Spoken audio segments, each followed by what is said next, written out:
Okay. Are we live? I don't think I've... Oh, hello. Anyway, what were you gonna say? I don't know if I'm gonna be able to actually voice act anything. Because practically all of my family's asleep. Yep, likewise. I can try, but my voice is probably too soft right now. Mm-hmm. We're just gonna have to do the best that we can. I can just read in my normal voice. Yep. I don't need to do high pitch. Yep.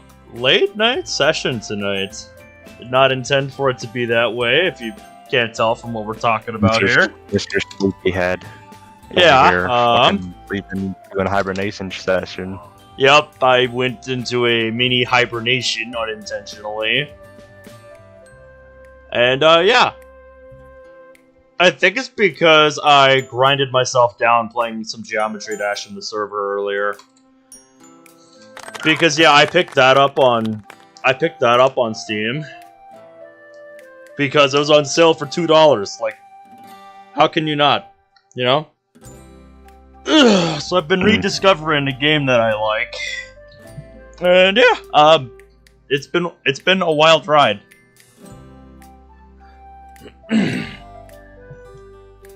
Yep, Happy New Year's, my guy. It's not even 12 for me yet. Did I not copy paste the link? Guess I didn't. No, you didn't. Yeah, you can tell I just woke up. Can you tell I just woke up, guys? Gee. You never would have guessed, sounding right? awfully different. Yeah. Nice thumbnail. Nice thumbnail. Burnout, how are you doing? Looking major events. Look. Yeah.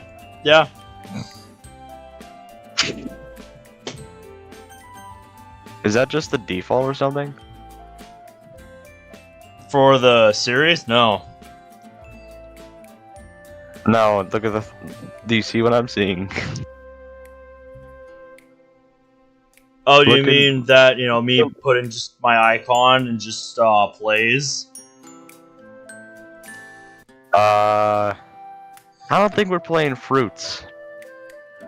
Oh, so the Discord embed is bugging out on your end. Because, let me switch windows on Discord for you. Let me see if I can show you just my Discord window itself. Okay. Yeah, here. I'm gonna go into my own Discord here. That's what I see. That's what I see on my end. It looks right on my end. So yeah, this happened to Sansi the other night too. When I was doing self-promo on his server, the same thing happened. I pasted link and he just said something about the thumbnail being wrong. And I'm like, the fuck you talking about?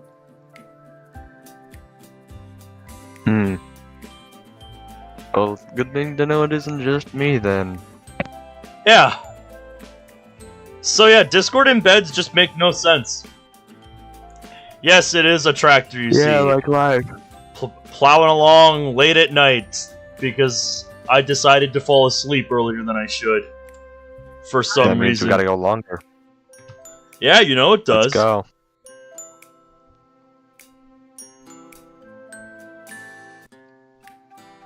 Let's roll out Autobots, let's get this shit rolling. You know it.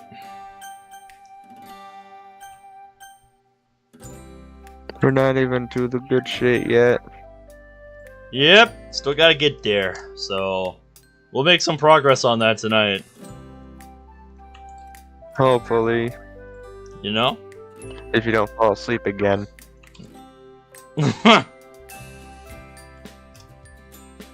I'm not laying that down. Oh, I know you won't. I know you won't let me live that down. Dumbass. And to think this is how I'm ending the year.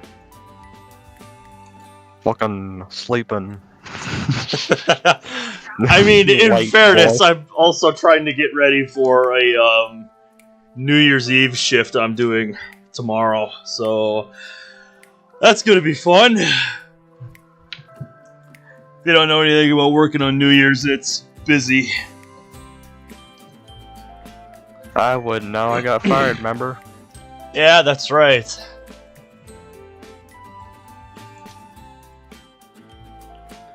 Yep, I've also got that poll I made that's expiring after today. So, check the description if you haven't gone and voted for that. Because I've posted about it multiple times. In, you know, both the server and on the channel here. You know, I was like, I made a post in the polls channel. It's like, oi. There it is. So yeah, I'll be curious to see how that turns out. But do you got any big plans for New Year's Eve? No. No? Not really? No. Nah, we usually don't do New Year's Eve plans. We usually don't make, like, you know, New Year's Eve plans or, like, you know, big parties for New Year's. I know some people do. The only I was just the curious only if thing- your family did anything for New Year's. The only thing, quote unquote, that is rare is I get to have a shot. Yeah, I know I've done that on New Year's. I know I've done Even though that. I'm underage, we're not gonna talk about that because what is life without a shot at the You're end gonna of, get at the end of the fucked year? at work is all you've got planned? Tell me about it, Onyx. That's what I was just talking about. And I'm not normally the type of person to Yeah, right make New after Year's talking about how you resolutions fell asleep. either. Because most people make them, stick to them for like a month or two, and then they just forget about it. I know I'm guilty of that. Which is why I never make them. Which is why I never make them. Let's get this started, shall we? Yeah. Alright. I swallowed wrong. Took a sip of water from my bottle and it put down wrong. So, excuse me.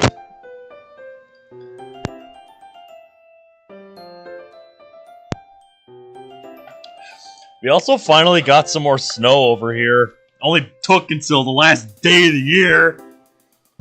But yeah, it's like I saw in the forecast earlier, I'm like, holy shit, we actually got some snow. That's crazy. I know that's nothing to you. You've had it for how long now?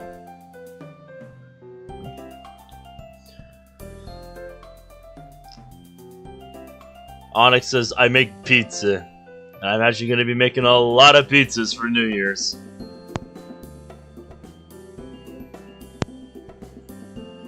So I open the door, the familiar sight of the girls greets me. Although, Monica is missing. It's a little unlike her to be late, isn't it? Okay. We've gone over this. Then again, she was tardy that one time during my first week at the club. Yep, this kind of thing just happens in the world of the game. This kind of thing just happens. Hey, everyone. Hey. Hi. The girls have pushed a few desks together and are sitting in a row. With Sarah on the left, Yuri in the middle, and Natsuki on the right. It's almost like this was planned. What's this about? What are you trying to pull? I wearily flopped next to Sayori. Hello, Ben. How are your last few classes? About as fun as the last few classes on a Friday could ever be. While school can be a wonderful place to learn new things, I'll admit that a weekend break is always appreciated. Oh yeah, some people even argue it should be 3 days.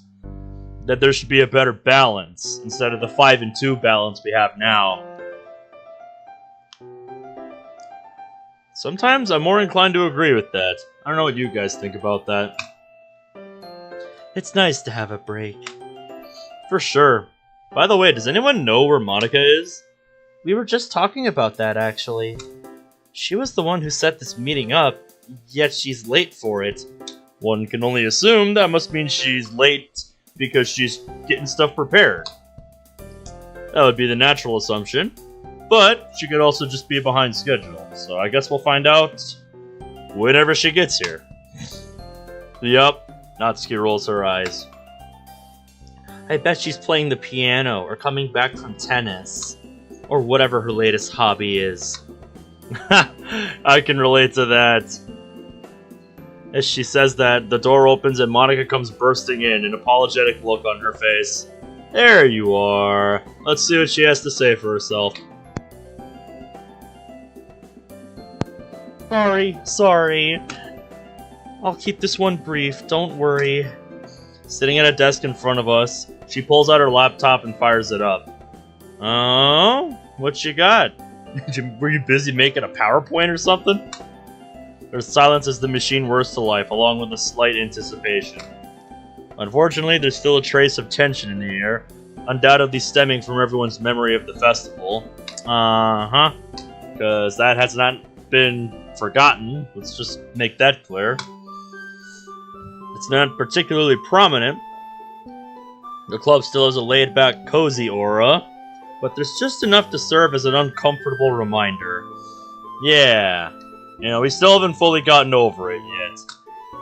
I guess I was naive to think something so serious would get brushed over so soon. Yes you were.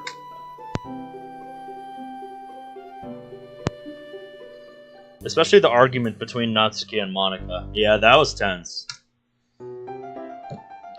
Nonetheless, Monica, with all of her charms as the confident leader, is quick to move things along. Okay, everyone. So, as you guys know, Halloween is coming up. No, not at the time of this video, but in universe, yeah. Spine. That's so weird, your Discord icon isn't lighting up. Mine. Okay, the hell? Both of them are just frozen on the window. Rip. Oh man. Let me try minimizing and reopening the game window. No, doesn't do anything. I have no idea what the cause of that is. Lag.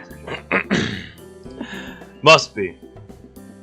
Because I didn't do anything with the settings. So, Sayori and I were talking. How does a Halloween party sound? Oh, we're doing this again. Halloween party? Yeah, we're up to this part now. I guess that's what we're in for tonight. We're getting some of the seasonal content the mod has out of the way. Didn't think you were much of a party girl, Monica. Monica? Not much of a party girl? What kind of perception do you have of Monica, Natsuki? No, not that kind of party. I meant if we held a little event here in the school. Yeah, we could share scary stories, dress up, that sort of thing. Yeah, that sort of thing. Jinxed it. Sayori gave me the idea. We could all write horror-themed poems in the spirit of Halloween. As expected, Yuri's eyes light up. Natsuki, on the other hand, doesn't look quite as convinced. Yep, the commas are unreal. No, it wasn't a comma, it was a hyphen since it's Halloween themed. You gotta, since they're combining two words. I suppose. It can be done either way. I'm just a little bit of a writing critic. Yep, I know you most certainly can be. This I know very well.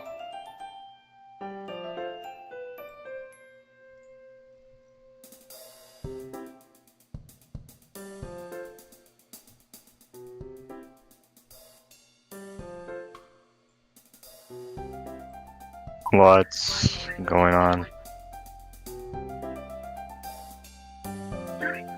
A little bit of reshuffling with my audio mixer so I can hear you a little better. There we go. Scary poems? Nah, it's not really my kind of thing. Oh, we know, Pinky. Just better. I turned my microphone a bit more up. Alright.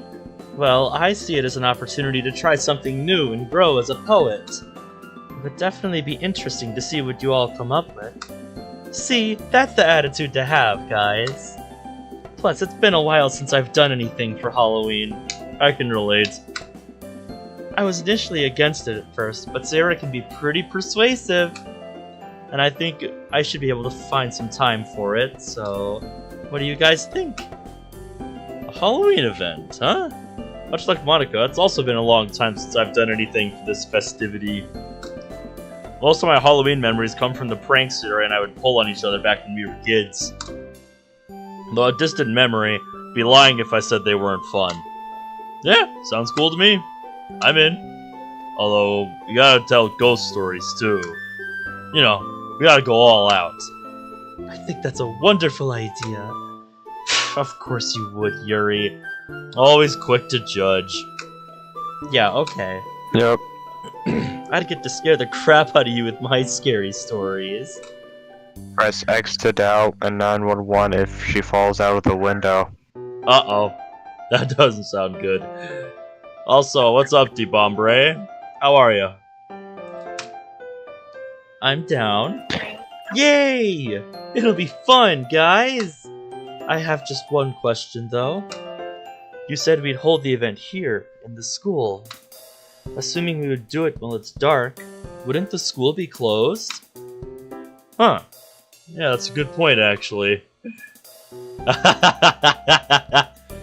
Well, it was nice to see you, even if it was for a little bit, DeBombre.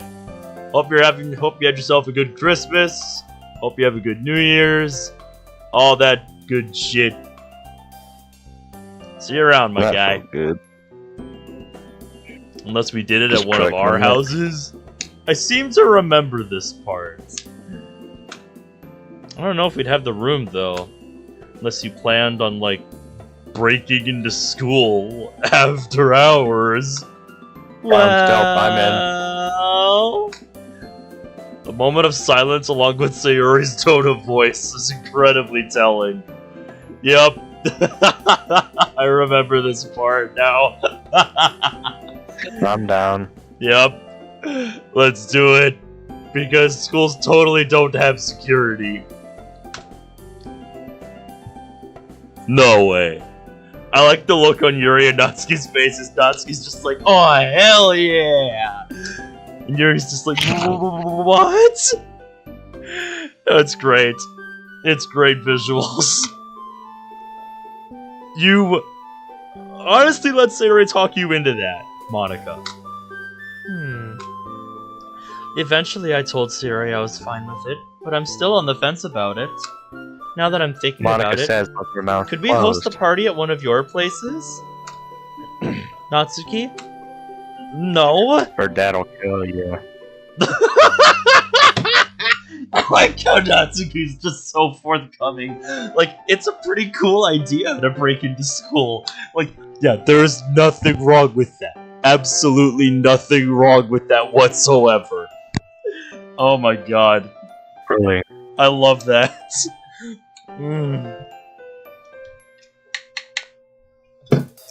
I'm with Pinky. Natsuki.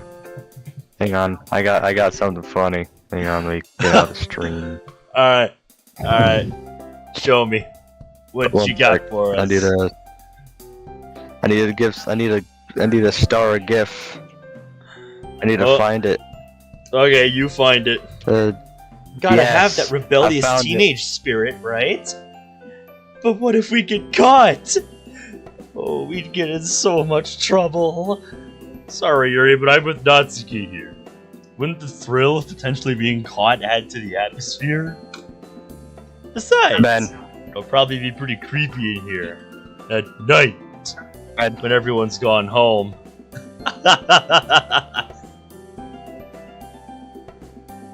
Yep. Oh, no. I need show chat. Yeah, we'll pop that out.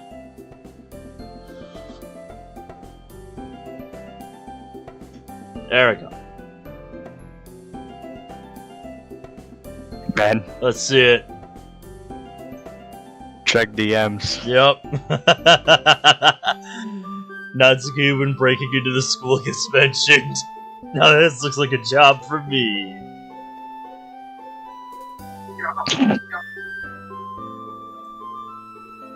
That's perfect. Good shit.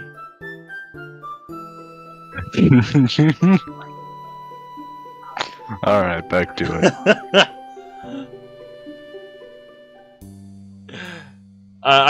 When I see this line here, it'll be pretty creepy in here at night when everyone's gone home. Doesn't this make you think of the SpongeBob meme? I'm going to school at night. Perfect place for this sort of one. Yeah. It reminds me of the wee woo. Wee woo. Oh, that's peak. I love that. I think I do a great Patrick voice. I never thought I would see Sayori in agreement with Natsuki on something like this, but here we are. I told Sayori you, be Monica. Well, I was just surprised at how willing you were to break some major rules, Sayori. I always thought of you as the student who wouldn't go looking for trouble. Well, once or twice won't hurt anyone. The rules. Yep. Sayori's just like, come on, live a little, Monica. Rules? Rules? What rules? Yep. Don't let that innocent exterior fool you, Monica. Sayori can be ever so sly when she wants to be. Oh, that she can. Yep. This I know very well. She's got a hidden dark side, you know? Don't we all? Don't we all? Hey! Hey, it's true though. Don't overdo it. Haha, break it up, you two. Well, now that that's been settled, we can sort out some decorations for the room. Then, please, can we carve some pumpkins? No knives. No. Y'all know Don't how do Yuri it. gets with knives. No. I guess you No. have a point. I was gonna say it's a Halloween tradition, but when you raise the point about Yuri. Okay, I guess you make a point. The only God damn tools it! we'll He's be going using- for it. This cannot end well. As long as you don't accidentally drop one on my foot again. I'll try. My disappointment is measurable. And my day is ruined. Mm-hmm. Your Discord's back? Nice. What happened to your Discord? Lisa. It decided to die. Well, that's you two sorted. How about you, Natsuki? I could bake some cupcakes or some cookies. Put some Halloween stuff on them, like spiders or whatever. They'd look awesome. Let me know if you want me to voice anyone. And you can bet they'd taste as good as they look. Who would you want to voice then? Because I do have the YouTube. Yep, I do have the YouTube stream set to ultra low latency, so there shouldn't be too much delay. That's why. Yeah, that's why I set it up like this. All right, sounds good. Yes! Actually, screw it. I'm doing my normal voice. You're the best, Natsuki. Do anyone else besides Sayori, or just Sayori? I'll do Sayo. Alright, just Sayori. In my normal voice, because I don't want to do high-pitched shit right now. Mafio, good morning! Technically it's morning for me, 12:42 a.m. Yeah. How are you doing, dude? Man's living in the future. Yeah. Jeez, all it takes is the mention of cupcakes, doesn't it? Oh yeah, with Sayori, that's all you need. Yours are so good, though. Whoops. Bruh. I'm on autopilot. My bad. Let's continue. Getting ready for New Year's? Nice. You already read. Got any big plans for New Year's? Let's just move on. Well, I am the best. And how about you, Yuri? Based on what you contributed for the festival, am I right in assuming some sort of contribution towards the ambience or atmosphere? Yuri closes her eyes, clearly in thought. I've come to appreciate how Yuri is someone who really thinks before she speaks. Yes, I think something like that would be ideal. I'll let you know the finer details once I've settled on something, if that's alright. Of course. Well then, on that note, I think that's everything.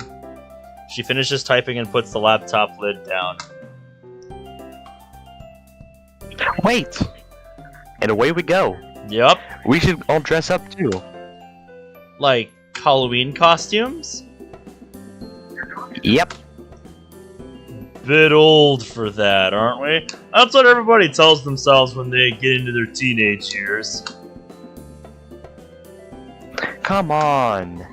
We used to have a lot of fun doing it when we were kids, so let's do it again. Let's go rewind time. Yeah, she does have a point there. I guess it could be quite amusing to see what she can come up with as well. Would we be able to come in as anything? As long as it's to do with Halloween, then sure. I mean, I don't think there's ever been a set of rules for what you can dress up as for Halloween. I mean, if you're going to a public place, then obviously, you know, there's a certain expectation. But I don't think there's ever been a strict set of guidelines for like what you can dress up as for Halloween. I don't know about you. Unless it breaks all like indecent exposure, then Yeah, exactly. big trouble.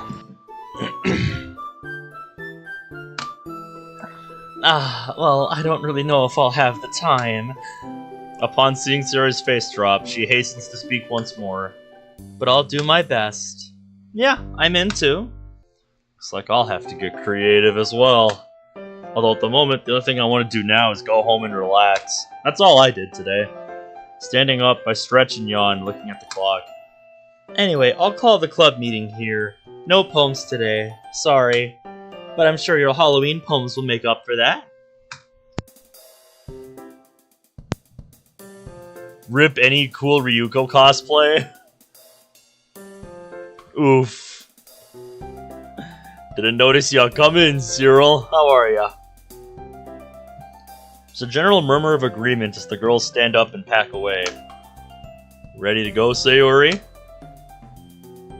Okie dokie, artichoke. Any plans for the weekend? Keyword, choky. Yep. Well, we've got our Halloween stuff sorted, remember? Mm-hmm. We gotta get our Halloween stuff sorted. What is this, fucking life simulator? So let's head to town and get the pumpkins and things ready. Seeing as you're lazy, I'll let you sleep in and pick you up from your house instead of meeting at 9. Meeting at mine. Damn. Hey! Just been messing around in Minecraft. How's that going? Mince raft. It's not like I can help it, you know? Anyway, let's stay noon, okay? Sounds good. See you then. As she turns around and heads inside, I can almost feel my own home beckoning. It's that wonderful weekend feeling. Hey, we made it a day. Yep. I'd say it's a little refreshing when mods have transitions like this to let you know you've made it through an in-game day. Got a couple zombie hoglins by accident. How do you accidentally that?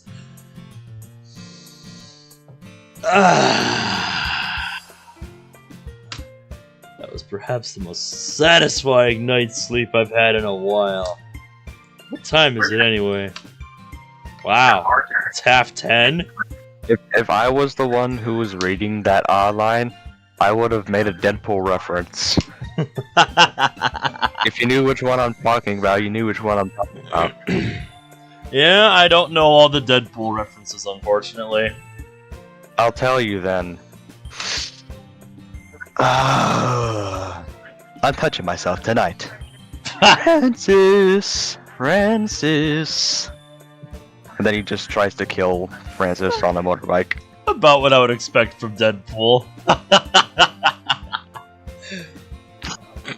For me, that's super early. 10:30? That's light work. Yeah, 10:30? Half before 10. I think it's half. I think it's 10:30. Yeah, for him, that's early, huh? I think this is the second Saturday in a row I've woken up before noon. Am I slowly shedding my vampiric traits? How long have you slept before? What's the longest you've slept? I don't even remember. I usually don't. Mine. I usually don't even get a full 8 hours. Usually, I only get like 6. So I'm lucky if I get 8 hours.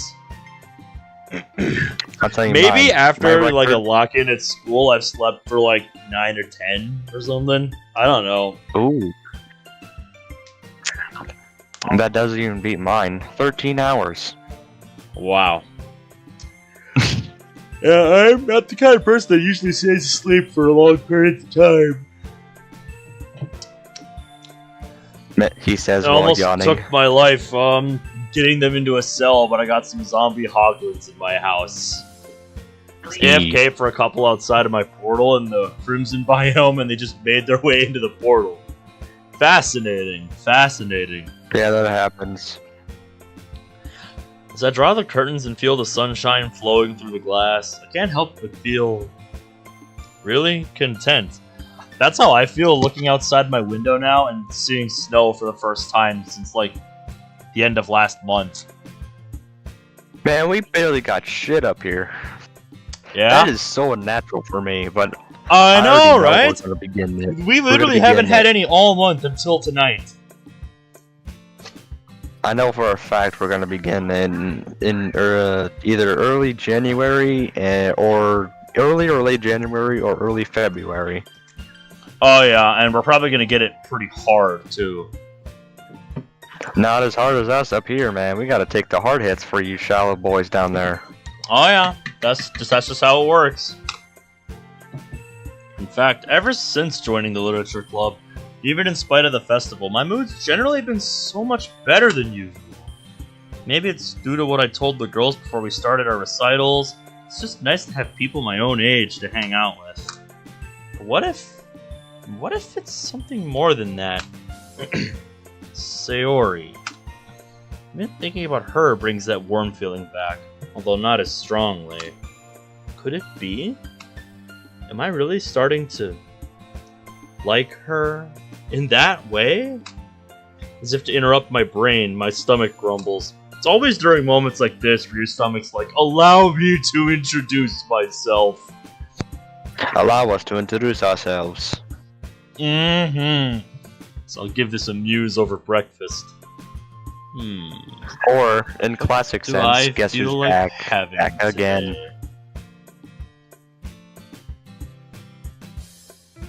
The eternal question. Cereal? For me, it'd be orange chicken. Yeah? You're an orange chicken kind of guy? Man, I literally had 2 boxes last night. Ha ha ha, damn. So, definitely. Cereal? I ate half the pan, and the pan was full. That's a lot.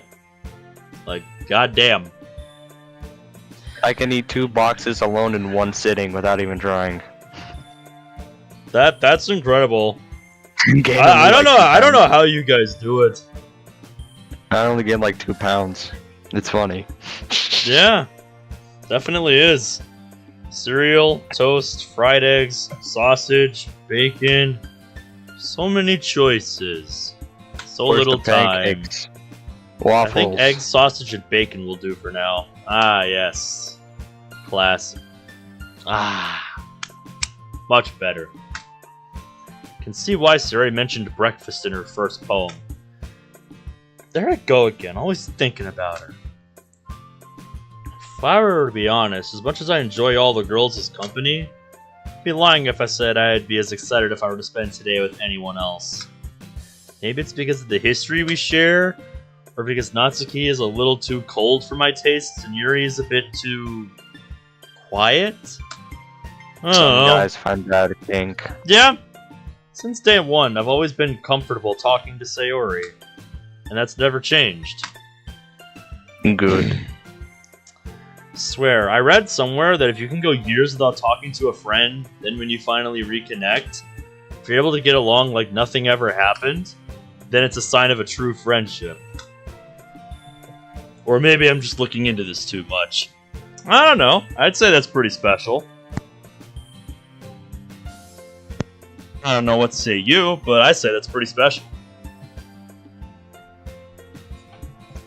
If you can go, years without seeing each other, and then it's just like, hey, and your other guy's just like, hey, and it's like nothing happened.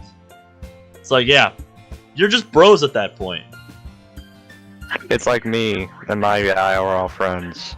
Yeah. I haven't really played with my friends at all last year, and then when we hopped back on, it's like nothing happened. Amazing. Feelings. They're fickle things, aren't they? And there was me thinking that the stuff we do in math is hard to get your head around. One thing that never changes is Sayori's inability to get up on time. 5 minutes passed and I grow impatient. Fishing out my phone, I shoot her a text. It's noon, Gee, I you wonder what lazy this girl. reminds me of. You got pumpkins to carve, remember? Gee, I wonder what this reminds me of. I wonder. Excuse me. Minutes ticked by without a response. Sayori. At this rate, I'd probably have more of a two-way conversation with a mime. Man, how creepy must I look, just aimlessly standing outside her house. With a sigh, I opened the gate and head to her house. We're really gonna have to work on her sleeping patterns. Good luck with that. She probably forgot to set an alarm. I always knew she could be a little lazy, but this is getting annoying. Sayori? It's me. Sorry, I didn't want to wait outside. Are you, dressed? If I strain my ears, I can faintly pick up the sound of her voice. She's not replying to me, though. It sounds like she's talking to herself. I can't quite pick up what she's saying from this distance. Probably sleep talking, and knowing her, sleep talking about food. I'm nearing the end of my patience. Okay, that was your last chance. If you're getting changed or anything, you can't be mad at me. And here we are. Man, her room really is a mess. And Sayori herself is tucked away in that mess of pillows, blankets, and the duvet duvet that forms her bed. However you say that. Duvet, I think. Duvet. Okay, we'll go with that. I see you and I think duvet. Duh. Something like that. There's a swath of hair that's fallen into her mouth and she's drooling slightly. That would wake me up. I do not like the taste of hair in my mouth. She's curled up into a ball, with her arms hugging herself. It's a strangely adorable sight, and I feel bad in having to wake her. As I draw closer, I can finally make out what she's saying. And to my dismay, it's nothing wholesome at all. It sounds more like she's softly whimpering to herself, and I can also spot glistening wet trails down her cheeks. Seeing Sayori cry is a sight I wish I'd never have to see. Can't help it. What's she talking about? Sorry. I'm so useless. But really trying for everyone. This just took a turn. She flips over restlessly, a sob accompanying the movement. But it's so hard. So tiring. Don't don't want to do anymore. No. Please. Someone? Anyone? I know. Selfish. Sayori? Her head turned slightly, almost as if she heard me. Her eyes remained shut, so it's impossible to tell if she's awake. Sayori, it's me. Ben, it's okay. I'm here. No. I don't want to go. Didn't work last time. They said it would work. Fresh sobs fill the room as she cries harder. Her voice breaks completely as tears drip down her face. At this point, I've had enough. A strong protective instinct within me demands that I reach out and gently clasp one of her hands with mine. With her hand in mine, I gingerly shake her awake. Sayori! Ben. With that final mysterious utterance, her eyes flutter open, with panic momentarily flashing through them. When she sees me, she visibly relaxes and sits up. Oh. Hi, Ben. She hastily turns away and tries to discreetly wipe her face. Yep, Nope. it's Ain't hiding. You ain't hiding now. dad outfit. Still trying to process Cute. what I've just witnessed. Sayori, are you okay? I think you were having a nightmare. Oh, was I? I don't remember anything like that. I was literally right here listening to you cry, though. Of course you were having a nightmare. Said some really concerning stuff. She anxiously bites her lip as she replies. I'm sorry. I didn't mean to make you worried. I know you didn't, but we're just informing you, is all. That's all we're saying. Bruh. Seriously need to stop thinking that you're a burden to everybody. It's my job to be concerned about you. We're best friends. You're really silly sometimes, you know that? What's going on, Sayori? Please just talk to me. She looks ashamed as she gets herself out of bed. Excuse me. Alright. Alright, okay. I'm good, yeah. Oh god, I just realized! I totally forgot we had planned for today.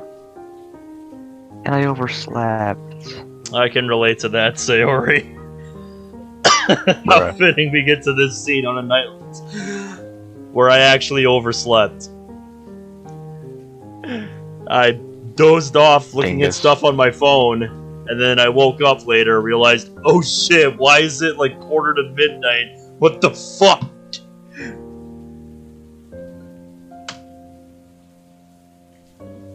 Dad, I'm so sorry.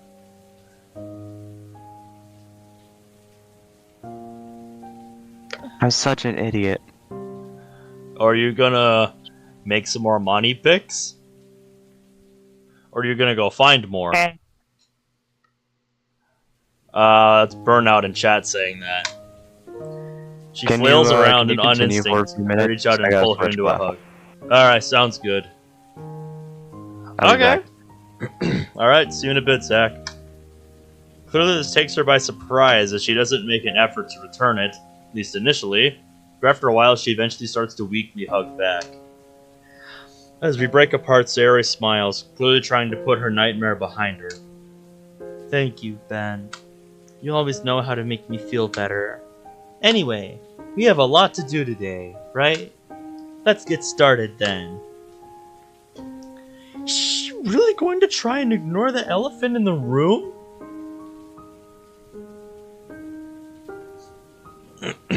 Okay. I guess so, yeah. It'll be next year for me in about 23 hours. Crazy to think it's almost here already.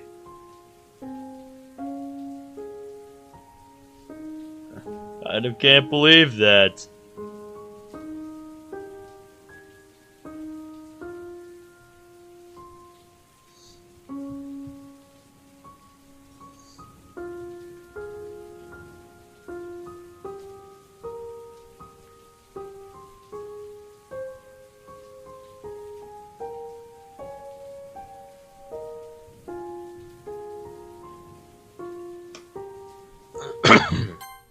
Sorry, don't you want to... No. Sorry, I just really don't want to talk about it, if that's okay. Another glimpse of this concerning side she worked so hard to pass off. And yet, there they are again. These walls I can never get through. Ah, you must have something to do this evening. Yep. You have yourself some fun making more money picks then. You have yourself a good one, Burnout. Happy New Year. Yet there they are again. But, Ben, please? It's nothing. Everyone has nightmares. She seizes on my moment of silence. Anyway, can you just give me a moment to get dressed? Then we can start getting spooky. With a sigh of resignation, I leave and close the door behind me. Later. We can get some pumpkins from the supermarket. You've got a knife at home, right? Yeah. Question is whether or not it will be able to cut a pumpkin. So, what kind of things should we carve into them? Bats, skulls, all those cheesy Halloween things, right? It's tempting to not answer. To give Sayori a taste of her own medicine. I don't think she's aware of just how frustrating this is. But then again... Do I really want this to ruin the day? Yeah, whatever, Clyde. Sayori's clearly trying to put it past us. As much as I want to know what's going on, she's not really in any mood to divulge. And bringing it up now would probably ruin the mood and a day for both of us. Besides, I can't really stay angry at her. Her general bubbly persona is so infectious, only someone without a heart could be immune to it. I begrudgingly smile. Or spiders. I forgot how much you're terrified of them. Oh, come on, like you're any better. I am... not. Okay, maybe with the big ones. Even though Halloween isn't as largely celebrated here, at least compared to Western countries, shops still have made a decorative effort. All the cheesy cliché Halloween decorations can be seen on both the exterior and interior of the shop. Luckily for us, all the pumpkins are right up front. Wow. Yeah, they usually have them in the produce section, which is usually towards the front. So yeah. These are huge! Which means we have more space to make some awesome decorations! Don't you think? Her eyes meet mine, the cheerful enthusiasm still bouncing around in them. Yeah, good thinking. Let's get these three. Ooh, do you mind if I grab some food for later? Yeah, sure. What were you thinking? Pizza! Not exactly the healthiest of choices, is it? Hey, I don't see you chomping on salad, you know. Can't dispute that. Yeah, she's got you there, boy. And that's something you can definitely call me out for, too. Never been that big on it. But in all seriousness, Yuri, maybe you should try something that isn't junk food. Just junk food. I worry about you sometimes, you know. I know. You don't need to, though. I'll make more of an effort soon, I promise. Alright, fine. Pizza it is. But only if I get a slice. Or two. Or three. Deal. Ah! There you are. He back. Hello. He back. Alright, so we're up to the part where we're in the supermarket. Progress. Yeah. Upgrades, people. Upgrades. Making progress. Deal.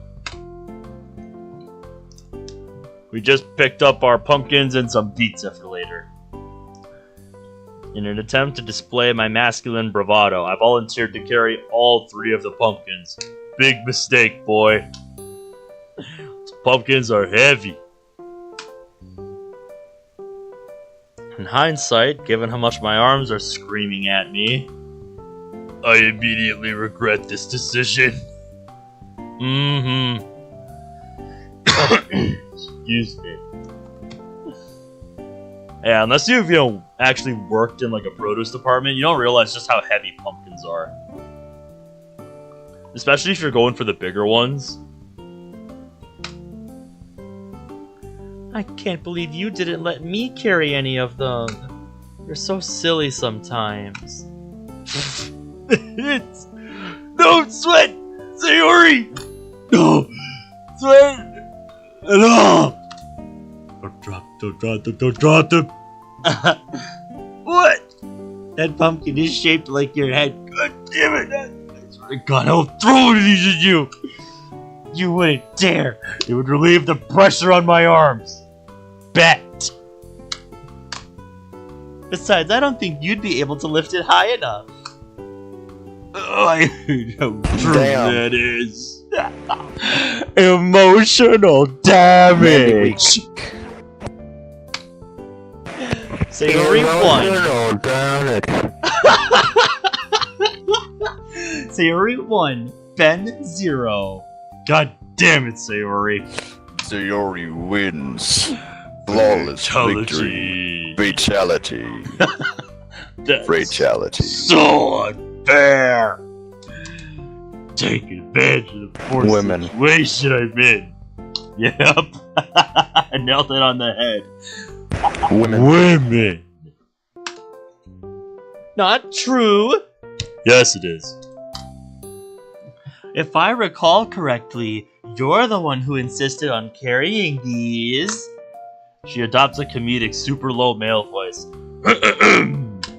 It's okay, Sayori. I'm a big, strong guy who can handle all these pumpkins. God damn it! Okay, firstly, I do not sound like that. Yes, you do.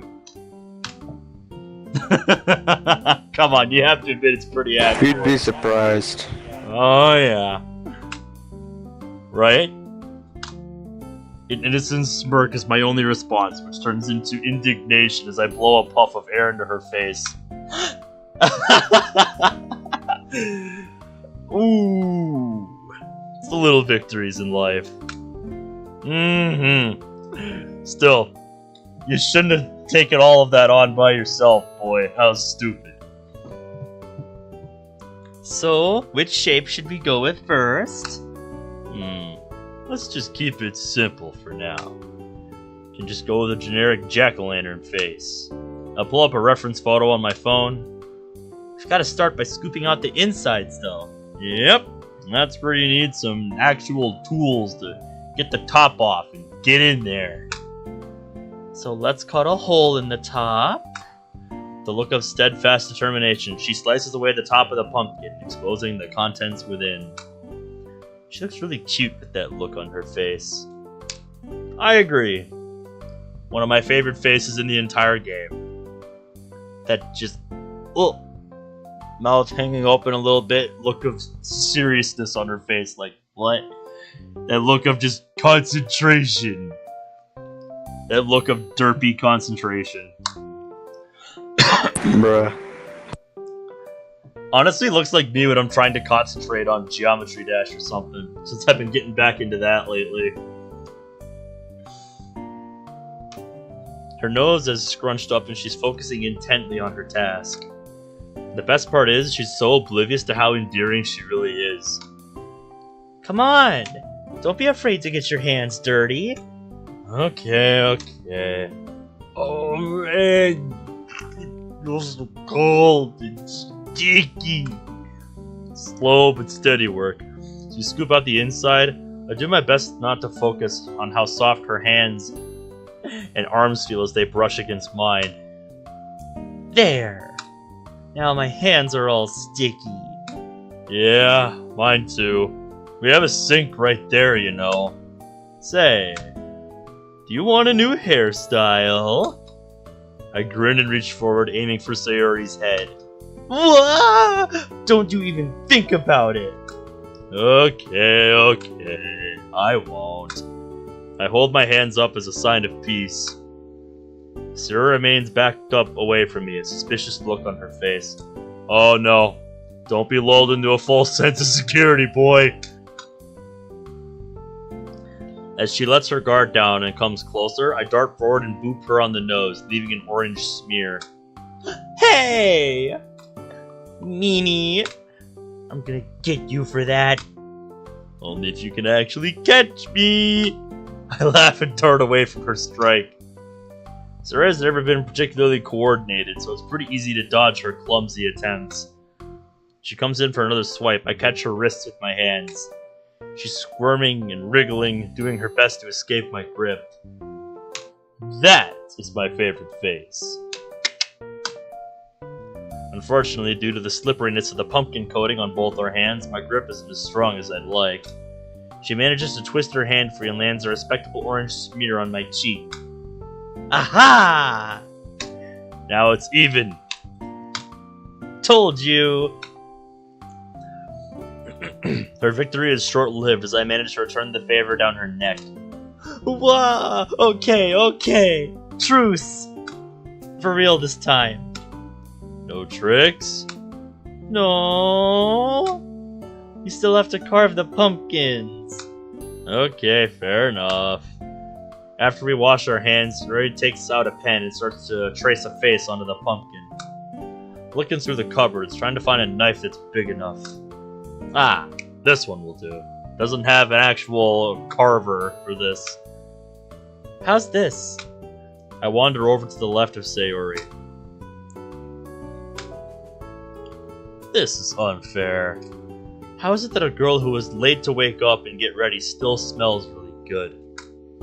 A faraway detached part of me vaguely remembers something my biology teacher was saying about pheromones. And he's not even gonna finish that thought. Well?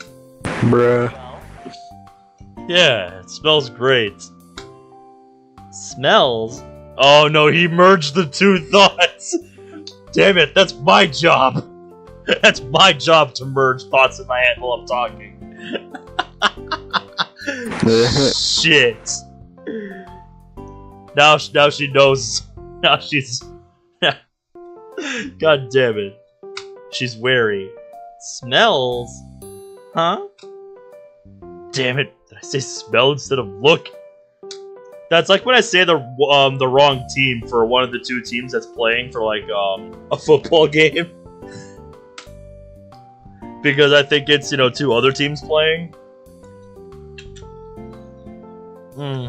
I've never been there. Yes, I am a little hungry. Yeah, that's perfect. I'll start carving it. And there. Wow!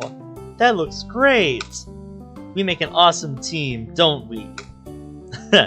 Sure do. What about for the other two pumpkins? I was thinking we could do a bat for this one. You just keep it simple for the last one. Like carve Boo into it? Perfect. Well, here we go again.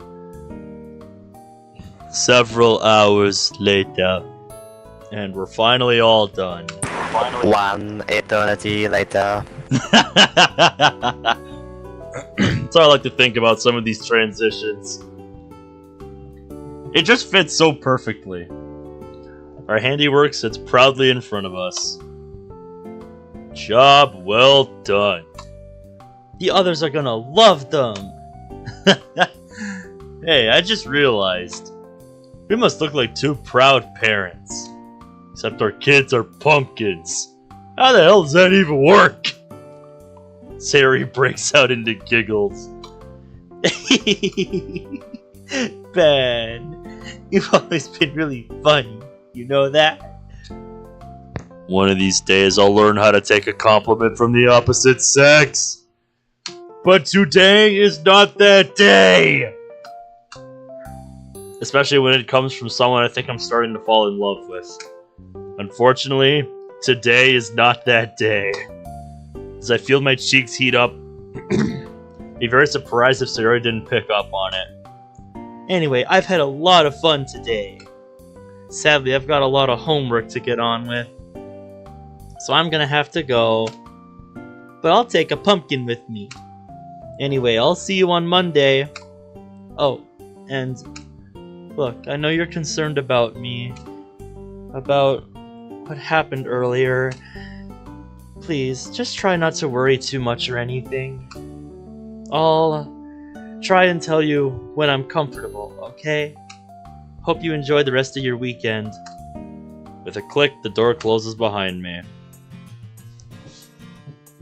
Of course we're gonna worry, Sayori. That's what we're here for. That's why we exist. I don't get much time to stew over the day's events though, as my phone blares to life. Oh, there's Mum. Hi, Ben. How have you been doing? Are you eating well? Whoa, Mom. Slow down. Fine. School's going well. Sakurai started talking about World War I, so history's pretty enjoyable. About the eating part. How are things on your end? He's like, I don't want to talk about it. Probably having a lot of cup noodles and shit. Stressful. I want to come home and see you. I've been feeling ever so guilty about being away. That's fine, seriously. Since joining the club, that lonely feeling has pretty much disappeared. Plus, Dora and I are hanging out a lot, so it's nice to have some regular contact with her again. Oh yes, that club of yours! You said it was a literature club, right? Mm-hmm. Excuse me. Ah, well that should mean your grades for Japanese will be fantastic, right? It's definitely helping. And the other club members? Yeah, we get along pretty well. One of them's really shy, the other one is cold, but I think she's a softie at heart. And Monica's the president. Oh, the Monica you used to share classes with? The one you had a crush on? Mom! He's like, God damn it, let's not go there, okay? Memories belong in the past. And present. Oof! Didn't have a crush on her. Yes, you did. Come on, just admit it. You would hardly be the first, boy. Come on, it's not like it's an unoriginal thought. It is. Of course not. So being around Sayori again. When I called you last week, you were on at the park with her, right? Yeah? I'm so happy for both of you. She was always your best friend growing up. Although, perhaps it's a motherly intuition. I like the feeling that you and Sayori... What about us? I can sense her knowing smile even over the phone. Well, you tell me. Oh. Do we or do we not? Tell her. You say tell her? She's honest. She'll be honest with you. Oh yeah, I'm sure she will.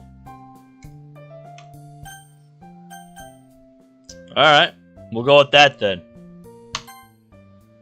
Well, truth be told, Mom, I think I really like her.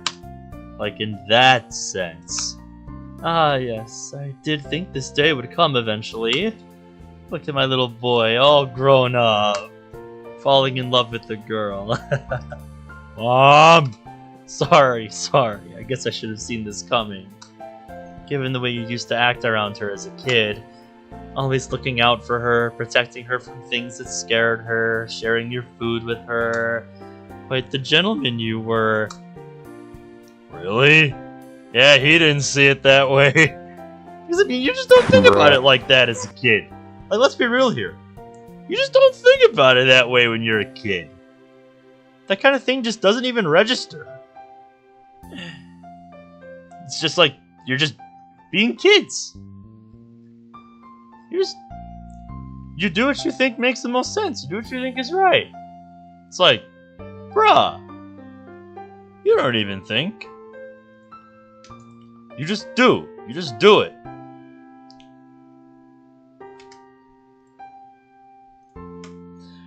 You had your suspicions that early on? Apparently. Motherly instincts, sweetheart. It was confusing at first. Didn't really know what these new feelings were. Yeah, it does tend to be that way. Start to notice little things about her that I didn't see before. Like how pretty her eyes are, or how nice she smells, or how cute she looks when she's trying to concentrate. Yeah, I'll admit it, she's got me good. So what's holding you back? Well, I don't really know girls that well. How am I supposed to know if she likes me back? Oh, teenage love. But look at it this way. When a girl likes you, she'll do a few things to try and signal that interest.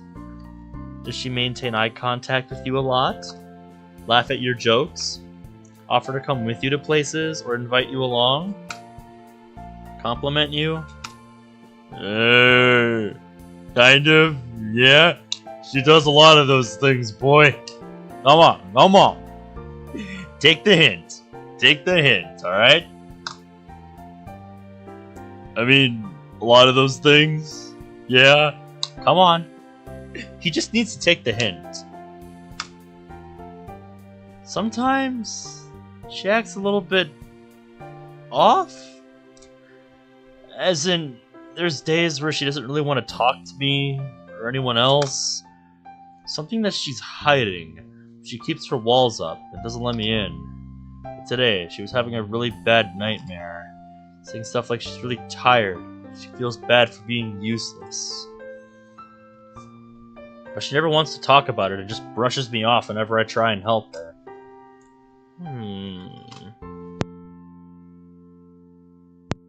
Well, there was a long gap in your history together. Maybe something happened in her life, or something she isn't ready to share just yet. Patience is a virtue, sweetheart. You'll have to understand it from her perspective. Sometimes people just don't want to share. I know it must be frustrating. You want to help, but she's just not letting you. Yeah. As much as we would like to, sometimes we can't just force ourselves into someone's life like that. Besides, we have no idea what her reasoning is. I'm sure she'll tell you when she feels comfortable doing so. But doesn't that mean she doesn't trust me yet? Not necessarily. From what you've told me, she enjoys spending time with you. She certainly does trust you, just not on that level yet. Redundant, much redundant. Just not on that level just yet. Redundant. It'll come in time. Anyway, unfortunately I have to go. A lot of work to be done still. It was lovely talking to you again, sweetheart. Keep me updated on the Sayori situation. Especially if anything major pops up, okay?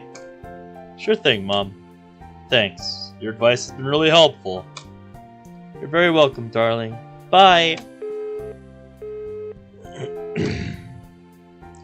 With my mother and Sayori gone, the room feels strangely empty. Gee, I wonder why.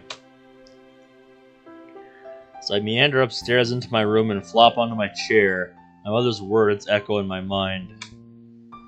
Maybe Sayori does like me too, then? Huh. Yeah, he's gonna have to stew on that for a little bit. Surely brewing. Well, even if she does, what am I meant to do? Am I meant to make the first move? Ask her to a date? Or to be my girlfriend? Although, if we've been hanging out, just us two, isn't that already technically a date?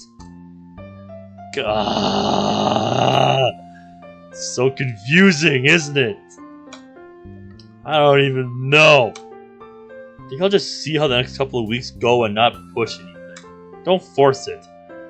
Primarily because I don't know what I'm doing. Do we ever truly know what we're doing? With a weary sigh, I boot up my computer. There's no way I'll be able to get any homework done with all this on my mind. Video games should be a nice way to relax. I sure hope so. That's what they usually are for me. It's Halloween coming up, so let's pick a horror game. This one looks tempting. Third-person survival horror. Dead by Police Daylight. detective. Nightmarish simulation. This'll do fine. Is that Dead by I Daylight? suggest Dead by Daylight. Dead by Daylight is like a search and destroy game where the killer has to search the survivors and the survivors have to destroy objects and distract the killer in order to win. Yeah, I've definitely seen games like that. Never really played any myself, but I know the type. Hey, how's it going, Mary? How are you? Happy New Year's, by the way. We're coming up on the Halloween stuff in-game right now. Excuse me. And I'm glad to hear you're doing well. Man, do I regret staying up late yesterday. I knew it would be a bad idea. It always is. And yet we do it anyway. Because the real world doesn't care about our sleeping schedules.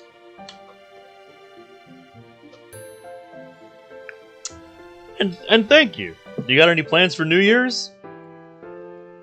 I knew I'd struggle staying awake. In ways more than one. I really am my own worst enemy. Oh boy, yeah, I can resonate with that. Ugh. Like how I've been trying to do... No, you don't have any plans either? The only thing I know for sure is that I'm working on New Year's Eve, so that's gonna be fun. It's gonna be real fun. But yeah, like how I've been trying to do like some of the gauntlet levels on Geometry Dash since I've been getting into the game. I've been wanting to try out more of the custom levels. And oh boy, it's an experience, alright. Still getting the feel for the game, playing on PC. Getting used to having a much bigger screen than I'm used to having for a game like that, since I always just played it on my phone before I picked it up on Steam. And yeah, well, your mom has plans. I see. Hey, yo. Yo. What's up? I was just saying hey, yo, because you said your mom. My humor just stoops so low right there, Jesus Christ. Yeah, sometimes it just goes over my head. I can be a little oblivious, as you know. Bruh. But yeah, right now I'm doing the Ice Gauntlet on Geometry Dash. I'm up to the 3rd level on it. And oh my god, it's just... It's one of those levels where like every 2 seconds it transitions into something else, and it's like, god damn it, just pick something and stick with it for more than 5 seconds, okay? That's something I never really liked about user levels, how a lot of them tend to just change the game mode every 2 seconds on you. And it's like, god damn it, did you learn nothing playing the main game? Pick something and stick with it for more than 5 seconds. So yeah, I'm on the 3rd level on the Ice Gauntlet. And I definitely felt the 95% rage. Because I got up to 95%, had like one thing left to do that I wasn't ready for. And now I'm trying to get back there, and I have not been able to. I was trying to get it done before dinner tonight. I had like one attempt that got back up past 80%. I died because it's a fast-paced upside-down ship. And as soon as I realized that I'm going too high, I just spam escape to just go back to the menu and just throw my headset on top of the PC tower. I'm like, nope, I need a break. This just ain't happening, man. Like, that is just classic Geometry Dash rage quit mood. I was tempted to screenshot my progress on it and just post it with the caption, classic rage. Or something like that. Or just that feeling. With the screenshot of the 95%. I mean, you know that feeling when you're so close and yet so far. Wearily, I pull myself back to the land of the living, determined to make an effort to pay attention to Sakurai. Would anyone care to give me a brief recap of the events that took place at the start of the war? It's alright, don't all line up at once. My question, which war? I think we're doing World War I right now. I grin at him. So basically it started off with the assassination of a weird boy from f***ing Serbia, I think. Was it Serbia? I'm gonna go with Serbia. It was... I know it was one country's Archduke, but I don't remember whose it was.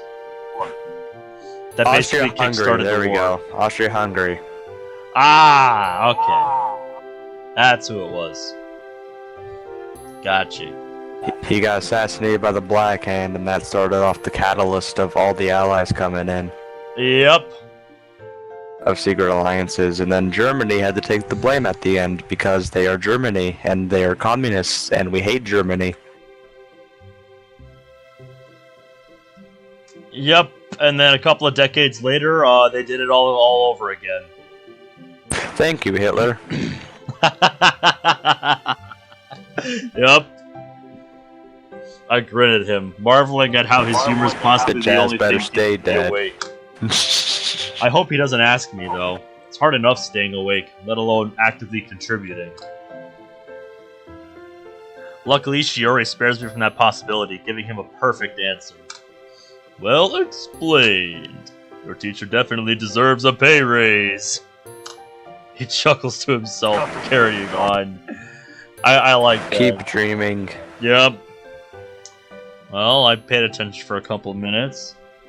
That means I'm entitled to a nap, right?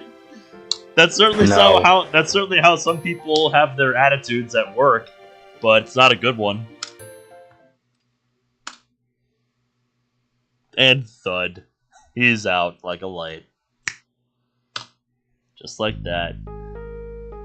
Uh-oh, flashback time. Hey, Ben?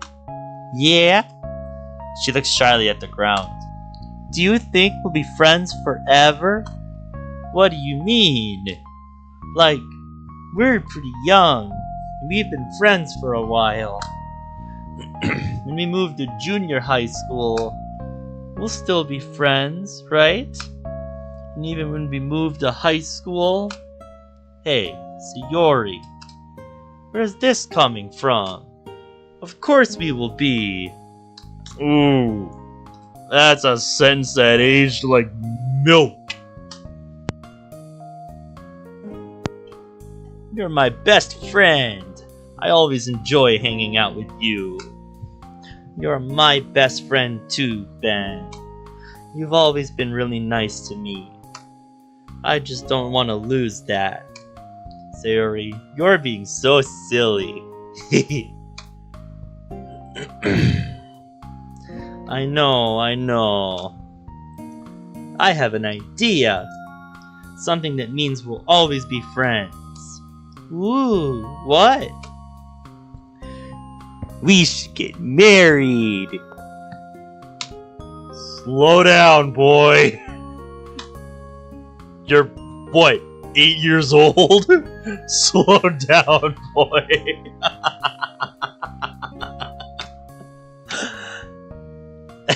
She doesn't even know what that is. Like, oh, married? But isn't that what grown-ups do?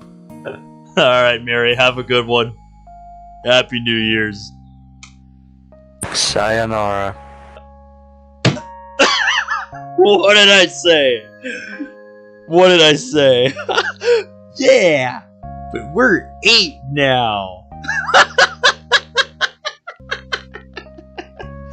Oh, it's crazy the kind of things you think when you're 8 years old. Oh my god. It's just how you perceive the world at that age. Can't really complain about that. Oh, it's so wholesome. That's a pretty big number.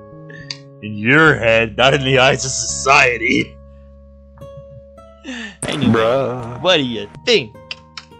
If we're married, does that mean we'll be friends forever?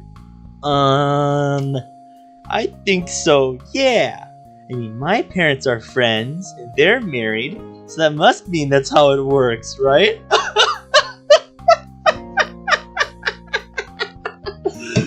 Oh, I love it. I love it. Oh, good lord. Okay. How do we, do it then? I think you have to get a grown-up to say it. Let me go find Mommy. Hang on. Mommy! Yes, darling? What's up? Me and Sayori are getting married. Marriage, eh? Kill me. My, that's really mature of you, too. She smiles fondly at us both. Oh, you two are so cute together. But being married isn't easy, you know. You'll have to support each other, and more importantly, you'd have to do special things for your partner. Like what? Mom leans forward, a playful look in her eyes. Things like sharing your chocolates, Sayori.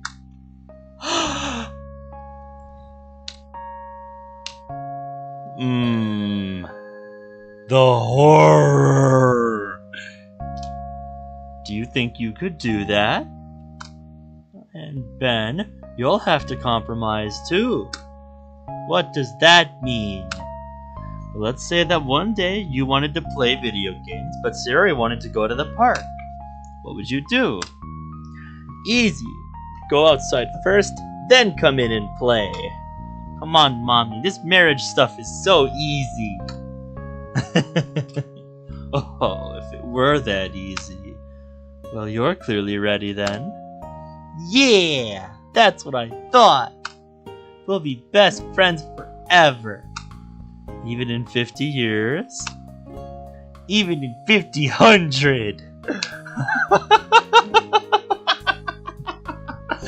The writing here is amazing. Bro.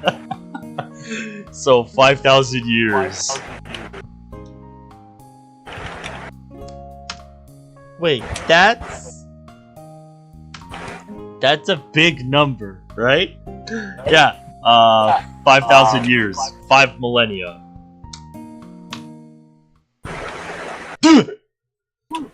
Let's start. I'm jolted back to the present. Somebody must have poked him awake. Jeez.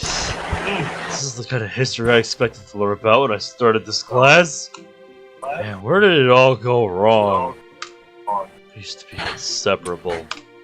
Best friends to the end, no matter what happened. I know we're talking and getting along again these days. But there was a good few years where we had no contact. She said she loves being around me, and she didn't want to lose what we had, even though she probably felt estranged as we began to drift. As Sakurai talks, an uncomfortable feeling of guilt bubbles up within me. But we're friends now, right? There's no sense lamenting the past. Snap out of it, boy! Now, everyone open your textbooks to the segment on trench warfare. Oh, the horrors of trench warfare. Oh boy, have fun with that. I want you to write out the main features. What it was, how it worked, and how both sides tried to break out of it.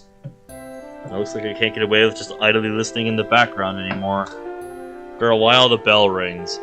The usual stampede occurs, with the students eager to head to lunch.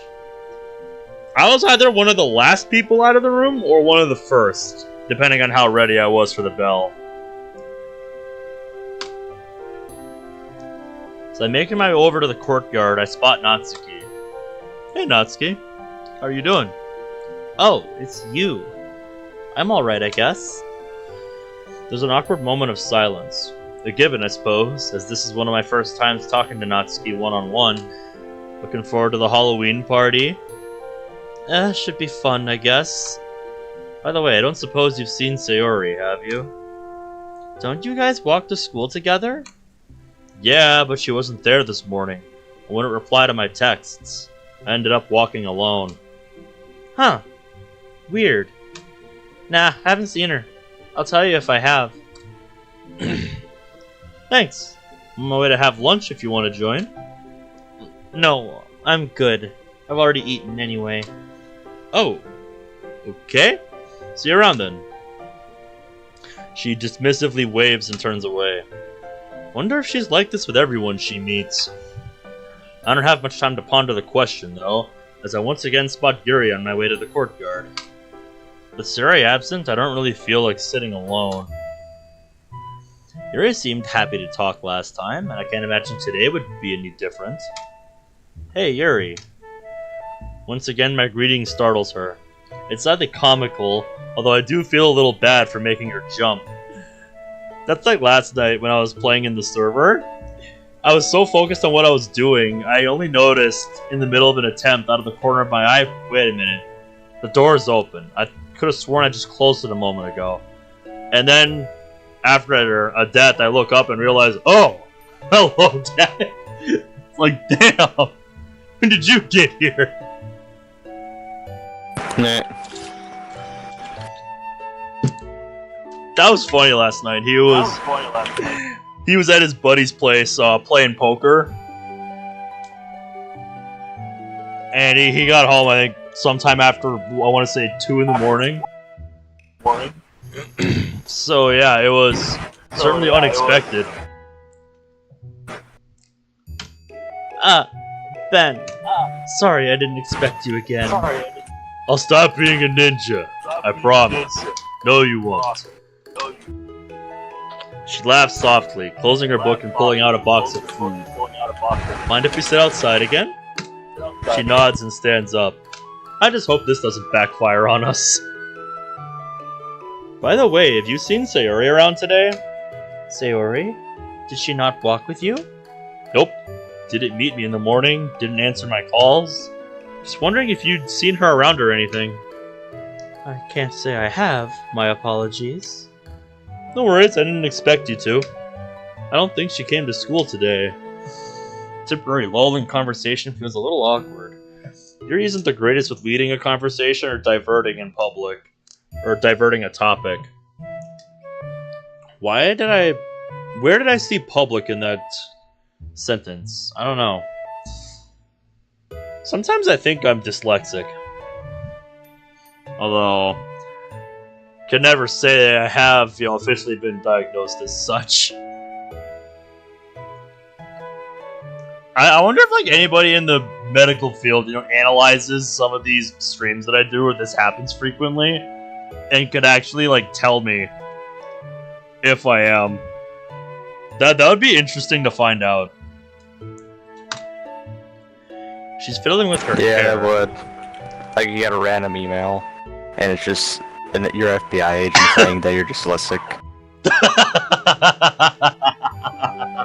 That would be a hell of an email to wake up to. I just checked my inbox one morning, and I'm like, oh, wait. Why am I getting an email like this? Oh, I'm dyslexic. Amazing. She's fiddling with her hair, clearly thinking hard for something to say. Anyway, I'm curious. What are your thoughts on Halloween? Given you like horror so much?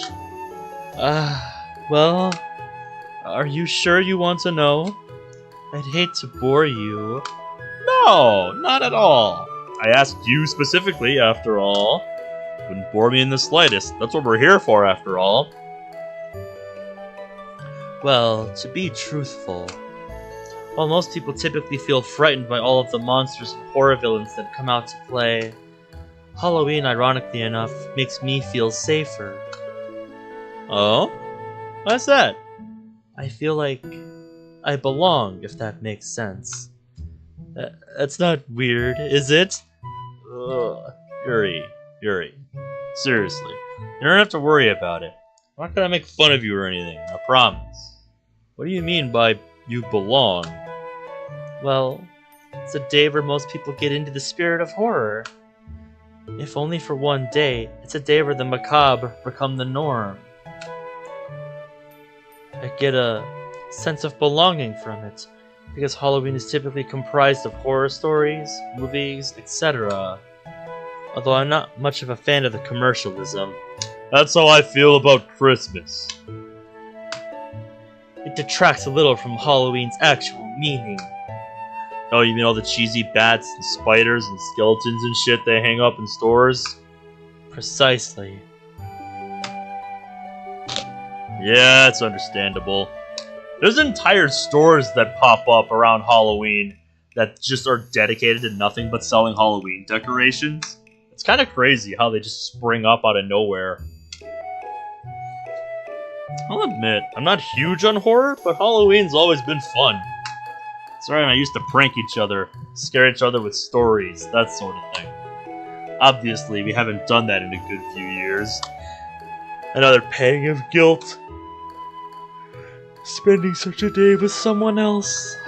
I imagine that must be wonderful to share. It's definitely something. We carved pumpkins together over the weekend.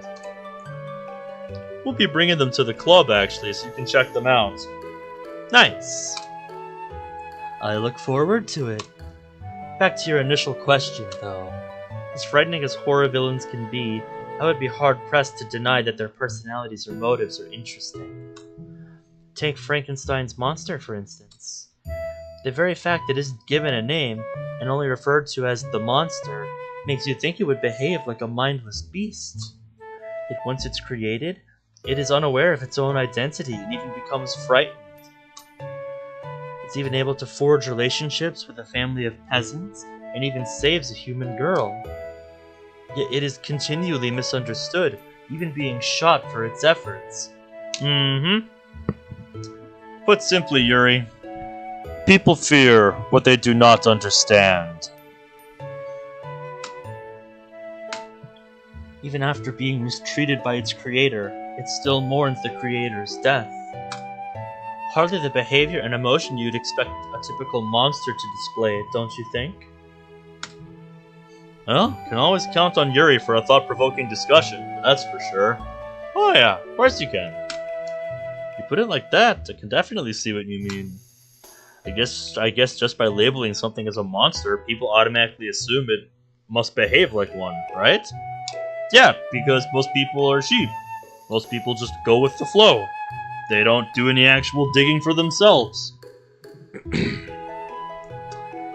And it is shameful. So, in giving it a personality, well, human emotions, it does make you question whether the monster is really, well, a monster. Definitely. It's honestly fascinating. The rest of lunch break passes by in a blur. Before I know it, the bell is rung and it's time to go. Well, that's another day over. Sayori's been on my mind all day, no matter how much I try to distract myself. She's probably just ill, given the stuff she eats. I guess it was bound to happen sooner or later. Still, wouldn't hurt to check for myself. That's what I was gonna suggest you do, boy. If you didn't immediately go for it. I mean, that's just the natural thing, right? Especially when there's a past history to warrant this. Hey, Sayori? It's me. Was just wondering if you were okay, you know? Because you didn't come to school today. There's a muffled shuffling as I hear footsteps slowly walk towards the door. You didn't have to. I just wasn't feeling well, that's all. Been trying to sleep it off, so that's why I missed your calls. Sorry. No worries. Hey, what do you have? Sore throat? Fever? I've just got a really bad headache. and I'm feeling really dizzy. Get some stuff from the pharmacy if you'd like. Sure you don't have a medicine cabinet, Sayori? Should help you feel better. No, it's okay. I think I'll be fine. Don't you worry about me. As she's talking, I can't help but notice what a mess the room is. I know Sayori's never been on the neat side. This looks worse than usual.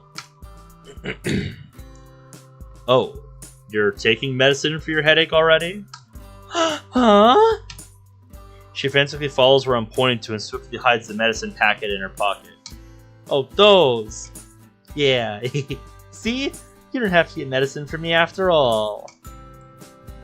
Right. Something tells me those aren't, Excedrin or something. Yeah. Leaving me with a bad feeling. Mm-hmm. And I think we're all in the same boat. Just X to doubt. Anyway, I'm sorry if I'm not in the mood to talk. This headache is a real meanie. If you don't mind, I'm gonna try and get some more sleep. See ya. Sayori, wait! What is it, Ben? Look, I know you're concerned about me. It's really sweet. But for once, can you just stop it? I'm okay. I'm just really tired and not feeling myself. I stare at her, hurt. I'm sorry. Didn't mean to snap at you. I'm just really not in a good mood right now. It's okay. I guess it's on me for worrying too much. Yes. Well, I hope you feel better soon, Sayori. The soft click of the door is my only response. There's something going on here that I'm not realizing. The nightmares, the days she's not herself, the refusal to accept my help. But then the next day she's totally fine? Back to her cheery self? Ah, am I just overreacting? Maybe I do just worry about her too much. Thinking about it, if the roles were reversed, would I find her overbearing? Although I don't have anything to hide. Well, as Mom said, I have to give it time.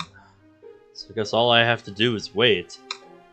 Hopefully it'll be that simple. I have a bad feeling about this.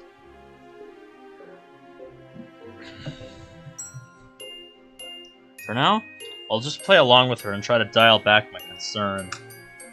As tough as that'll be. Exactly.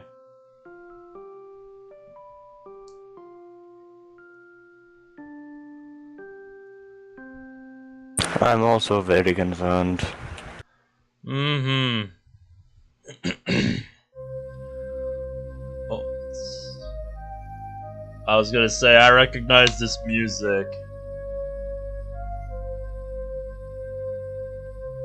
Nice. It must be the Halloween night. That refreshing crispness in the air.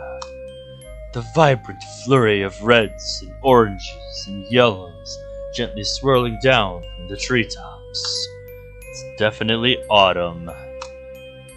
And with autumn comes Halloween. While I'm not into horror as much as someone like Yuri, I've always enjoyed Halloween. It's a good excuse to indulge in all things horror, not to mention prank friends and enemies alike. Man, Sarah and I used to go all out on each other when it came to Halloween pranks. Speaking of, she's late. As usual. Ah, Sayori, there you are. Hurry up, we'll miss out on all the fun! Wow, I'm going as fast as I can!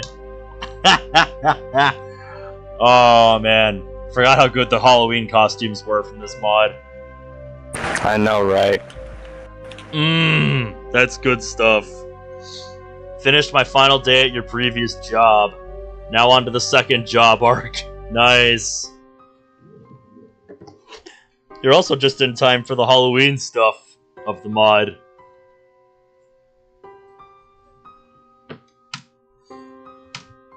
I took a little nap after school, so I was putting on my costume. A little nap, huh? Tells me that this nap was more than just a cat nap. Well, you still look pretty nice, at least. Cowgirl, huh? Liking the Halloween twist on it. There's a really cool vibe to it. You look great as well, Ben. I haven't seen you in a costume for ages. It's really bringing back memories. Ha, thanks. Yeah, can you believe I actually put effort into this? And here I was, thinking I'd outgrown Halloween. Yet, here I am. Well, you have to. It's Halloween, after all. I just wonder what the others are gonna look like. Her question lingers in my head as we make our way to school. Along the way, I spot a couple of other people, also dressed up. One guy doesn't look too out of the ordinary. Brown fedora, red and green sweater. It's his glove that's the giveaway. It sports a row of blades. Oh, yep. The classic. Upon closer inspection, his face looks charred and burnt. Impressive makeup, to say the least. Sayori flinches as she passes him. Wah! I don't like the look of that guy. I bet he'll give me nightmares. Don't think about it too much, Sayori. Whether that was an intentional pun or not is up to debate.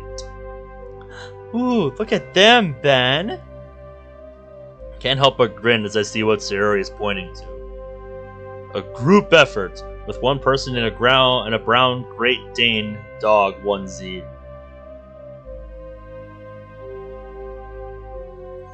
Oh, yeah. I always hate it when my work pants rip. So inconvenient.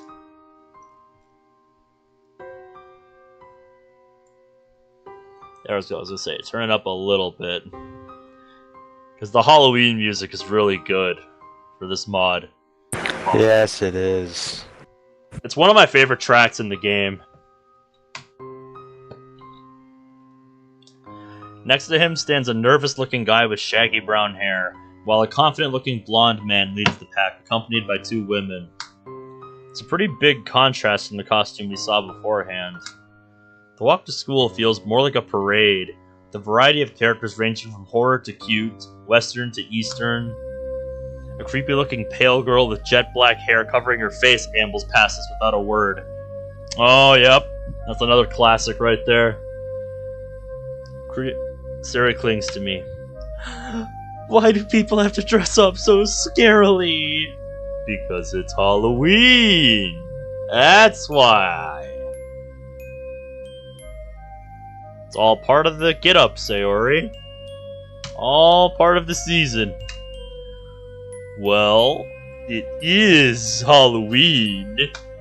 I know.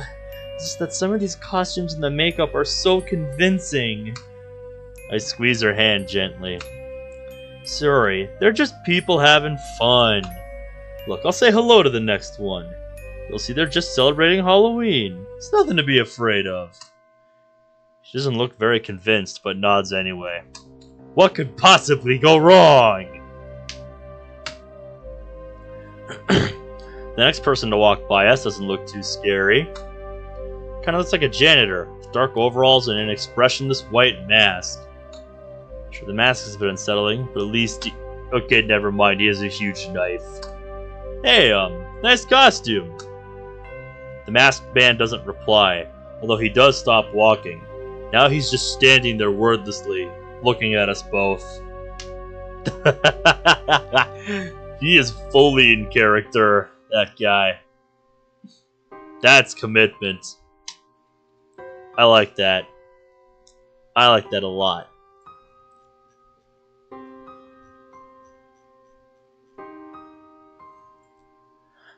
I don't think this is doing Sayori any favors. You don't say! You, on your way to a party? No response. tilts his head as his fingers fiddle with the hilt of the blade. Well, Sayori tugs on my sleeve as the man carries on walking. Maybe he was a mime. Sure, let's go with that. The school grounds look completely different at night. With the lights out and the usual noises absent, the whole building is a totally different vibe. Can't help but shiver slightly as we draw closer. It's crazy how the hustle and bustle of the place really brings it to life. With all of that gone, the sleeping school looks like the typical haunted buildings you'd see in horror movies. The windows, devoid of any light, are sinister and uninviting. The faint light of the moon basks the ground in an ethereal glow.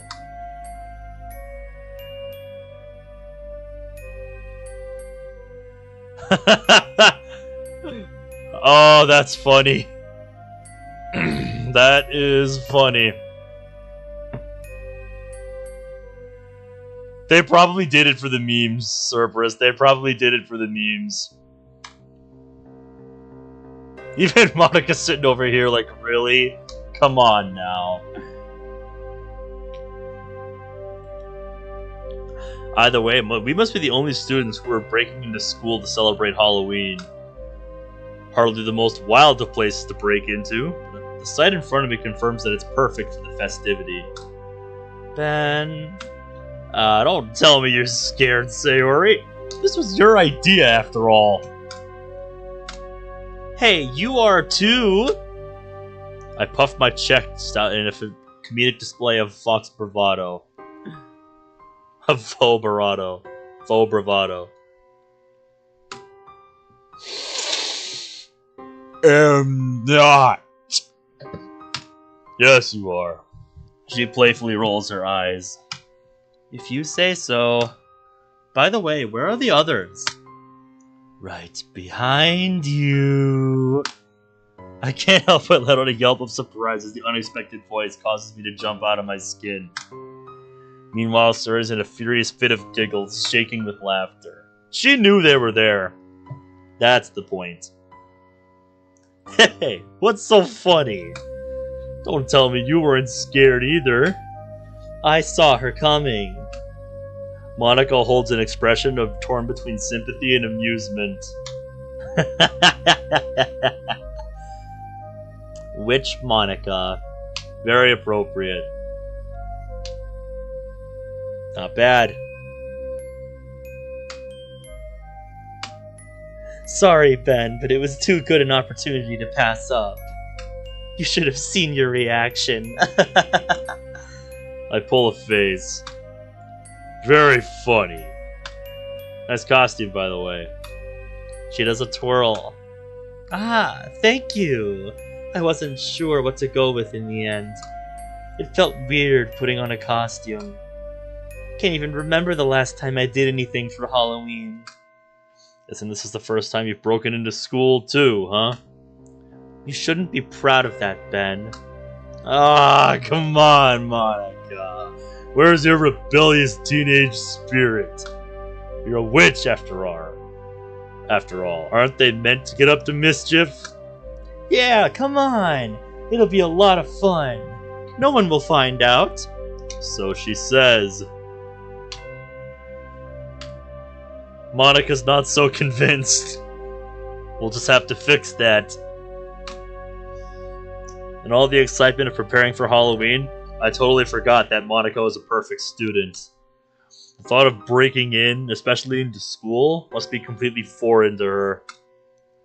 Still, sometimes you gotta have a little fun.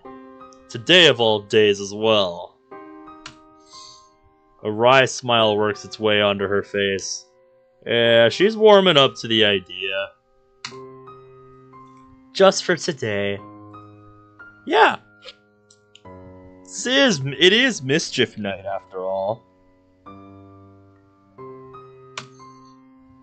As it turns out, breaking into a school is kinda easy. That or we just got lucky. We managed to find a window that's unlocked. The interior of the darkened school looks just as spooky as the exterior. My imagination is doing me no favors. Every sound we make seems exceedingly unwelcome. Like you stumbled into the den of a monster. It's like when I'm working a night. It's like when I'm working a night shift and we get done early and everyone else goes home and it's just me for the final hour. So I'm just, walking around doing stuff. And every little noise that I hear is like, who's there? When it's just like, cases, going into a defrost cycle and stuff like that. But, it still makes you jump, because you're in a big ass store and you're the only person there. It just feels so unnatural, doesn't it? For me, it is 21 hours. Yeah. Or 22 hours. No, I was right. 21. The dark atmosphere reminds you of the ghastly encounter in Pokemon Mystery Dungeon. Which one? Even with Sayori and Monica near me, I can't help but feel uneasy. I was all for the idea of breaking into school, but now that we're actually inside, it's only just dawning on me how creepy darkened schools really are. You're probably thinking of the Explorers ones. I swear, I heard a rumor that a couple of years ago, a student committed suicide in this very school. Did she hang herself? I shiver as I simultaneously try to block out the memory and remember more of it. No, that wasn't it. She just disappeared one day. No trace of her. Almost like her very being was just erased. Gone. Like that. I mentally shake myself. If it's not the Explorers ones, Cerberus, was it Blue Rescue Team? No. That didn't happen. These are just silly rumors that school kids like to spread to creep each other out. Part of me can't help but imagine, what if that actually did happen? In another timeline, perhaps? Would her ghost still be roaming these very halls, twisted with vengeance, prowling for victims? Here we are! Monica's voice snaps me out of my spectral spiel. We're outside the club room. I can spot Yuri and Natsuki inside, poring over a pumpkin carving. It's a shame we're doing it in this room.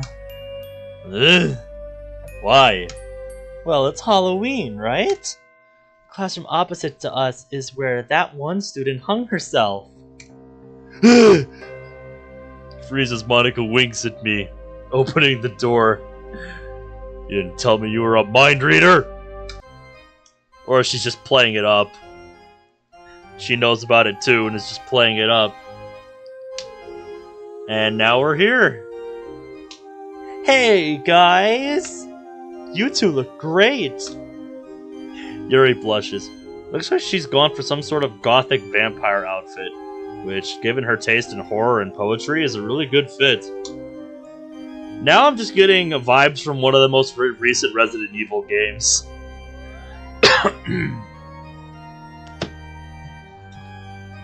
I think it's the Village one, if I recall, where something like this cropped up. I'm not big on Resident Evil, but back when the game first came out, I think it was Resident Evil 8, like Village, everybody was talking about it. And that's what everybody fucking used in the thumbnail. Thank you, Monica. Quite enjoyable to express my love for horror.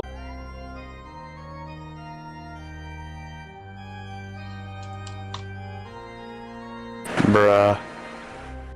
Okay, says we've reconnected.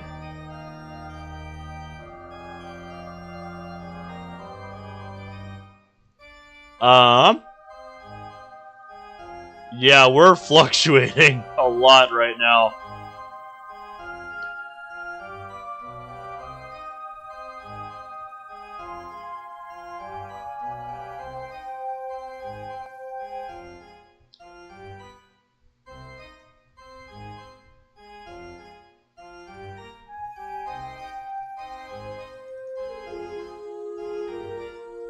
The flux capacitor. Yeah, YouTube, you don't have to tell me what I already know. That my KB's a second is flying off the handle right now. It is not stabilizing. The hell?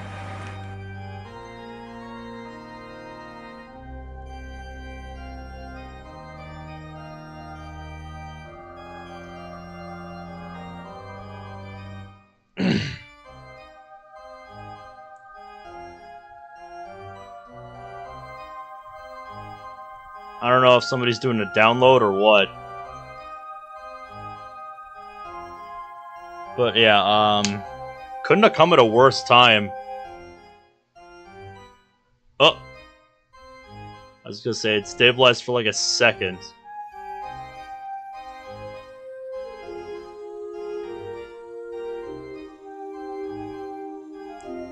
Kinda hard to troubleshoot while live.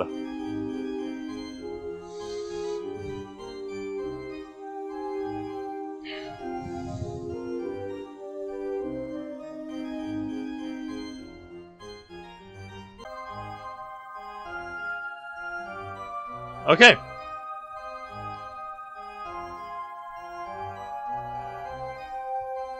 Alright.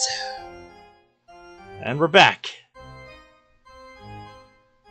We're done buffering. We're smooth sailing once again. I bumped up the kilobytes a second, and the network seems to have smoothed out.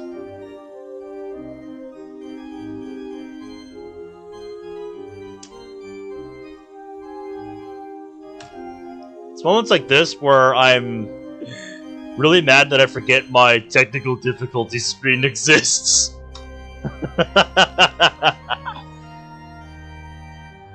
It's what it was made for, after all. Whatever. We'll keep moving. Let's keep moving. Let's keep moving. I at least want to finish the Halloween day. Yeah. Poems are, of course, gratifying to write, but this makes a nice change. Sayori wanders over, trying to figure out what Yuri is meant to be. Are you, a vampire? Yes, a gothic one, in the vein of Anne Rice's vampires. It's not too dark, is it? Relax, Yuri. It's Halloween. It's pretty much a day dedicated to horror. It's fitting. I really like yours as well, Natsuki. Pretty spooky. Ooh, that should be your name for today. Yes, because she's a spooky, scary skeleton. And she sends shivers down your spine. Sorry, what? Where the heck are you? Skulls will shock your shows in the world tonight. Not spooky! Not spooky! Ooh. That actually sounds really derogatory when you say it as, not spooky. Not spooky. That's your new name! It's super fitting! Natsuki looks at Monaco and Yuri in a desperate plea. She's like, please don't let her call me that. After getting no response, she sighs deeply and starts up again. Sayori? Yeah? That is literally the stupidest thing I've heard all day. Everyone but Sayori breaks out in laughter. I think out of everyone here, I like Yuri's the most. Maybe it's just because I kind of like gothic stuff, but it just looks really nice. Hey! That's super mean! Sorry, but it's the truth. But it's cute! Cute? I'm a skeleton! How in the world is that cute? It's the outfit, Natsuki. It's the outfit. It's Halloween! This day is supposed to be like the opposite of cute. Well, I won't lie, that's a pretty fitting name, Nat Spooky. Oh man, Monica. You know, when you put it that way, Oreo, you kind of have a point. Natsuki What? being a skeleton is funny because her dad never feeds her. Damn. That's dark, but it's also kind of funny when you put it that way in the context of this mod. Never thought about it like that. So Happy New Year's, Oreo. Do you got any plans for today? It is now the day. It is now the is day for you. 31st. It is 31st. Yep. New Year's Eve. Mm-hmm. Sorry. Oh, come on. Yuri could have come up with a better nickname. Yuri. Oh, you're putting me on the spot here, Natsuki. To her credit, at least she didn't call her Nat Spooky. Ben! Sorry.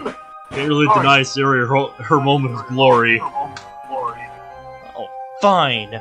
But only if I get to give her a dumb nickname, too. Wait, Sayori, what exactly are you? A cowgirl, right? Sayori tips her hat down and adopts a southern cowboy drawl. It's high noon! Well, not a very good one. Is new. You can definitely tell this mod was made around the time that meme was at its peak. You're gonna go look for a party later? Nice. I don't really have any plans for New Year's, other than that I have to work. At least we close early because it's New Year's, but still, I expect it to be busy. There's a silence for a moment. If you listen closely, you can almost hear the tumbleweed going by.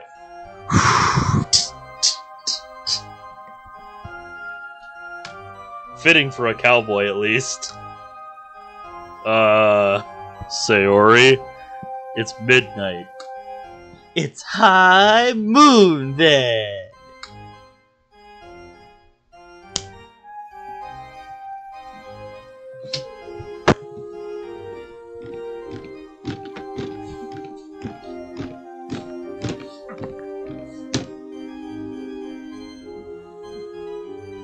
Sayori looks more like a vampire hunter.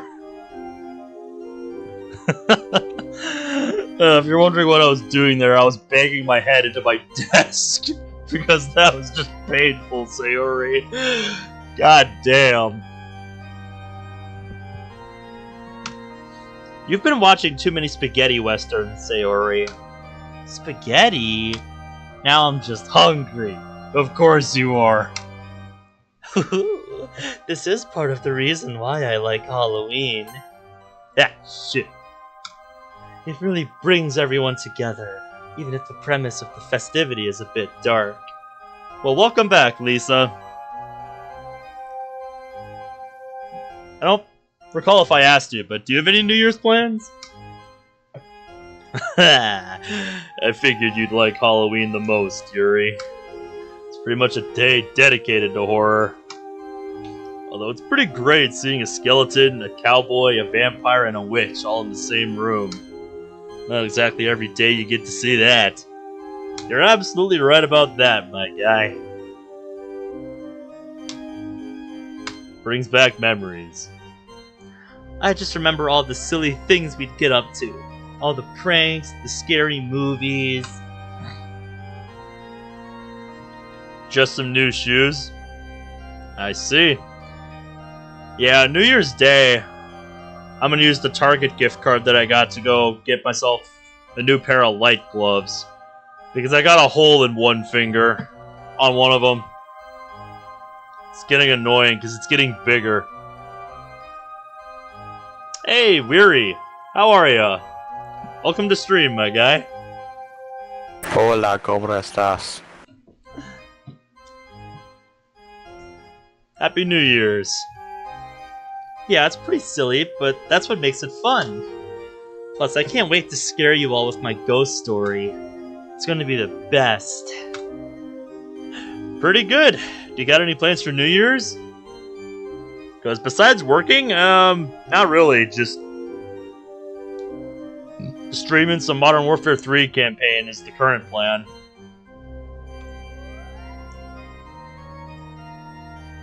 Nah. That's the way to do it on New Year's, if you ask me. You're not really, making too elaborate plans. Just enjoying yourself.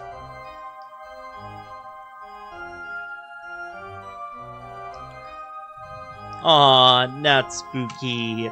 Please don't make it too scary. We already passed a bunch of people in terrifying outfits on the way here. This horrible guy with a glove made of knives.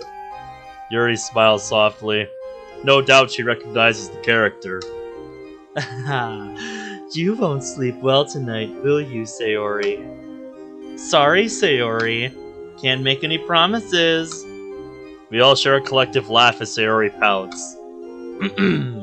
Speaking of festivities, I brought something that I believe would contribute to the intoxicating nature of the mysticism of Halloween. It's rather decadent, but since it's a special occasion... Yuri slides a slender black wine bottle out of her bag. So this is the wine incident that everybody talks about. Its glass takes on an alluring shine beneath the fluorescent lights. I was able to find a nice Chianti. Yuri? Is that apple cider, Yuri? No, I think that's wine. I have done something wrong again, haven't I? No. I don't think alcoholic drinks are allowed on school grounds now, are they? Come on, we've already broken in. What's one more? What's going a little further, right? Come on. Y'all are the ones saying you gotta live a little. So take it to the next step, will ya? Take the next step. Clearly Yuri has. Come on now. Not to mention that we're underaged anyway.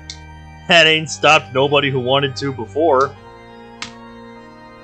Ha! Even my boy acknowledges that.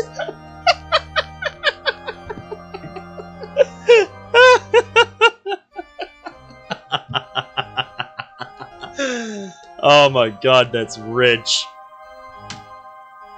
I'm sorry. I just thought that given that we're trespassing anyway, I don't know what I was thinking. And now the atmosphere is ruined too. Oh, it's fine, Yuri. At least you didn't bring it during a regular club meeting.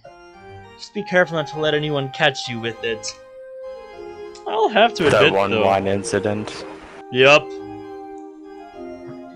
The one that everybody talks about. I'll have to admit, though, you're the last person I would have expected to bring something like that here. She's always the last one you'd expect. Yuri must be under the influence of the witching hour or something. There's still an hour or so until the witching hour. You know what I mean. Hey, it's okay. It'll just add to the story. The story? Yeah, the story that we'll be telling people later about tonight. Hey, you better leave that Nat spooky stuff out of it. Nope! Sayori! Nat spooky! Alright, cut it out, you two. Hey, welcome back, Mary.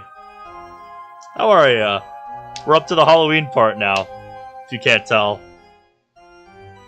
To be honest, though, I am a bit curious about how the wine tastes. Come on, I know all of you are. Indulge Yuri, please. Oh, come on, Monica! Aren't you supposed to be the responsible one here? You're right. She casts a wistful gaze at the wine as she says that, though. Sayori and Natsuki seem to be glancing at the bottle curiously as well, while Yuri hesitantly stows it back into her bag. Okay, everyone. Let's move along to the main events, shall we? Who wants to share their poem first? That's right, we got spooky poems. We'll go Sayori first.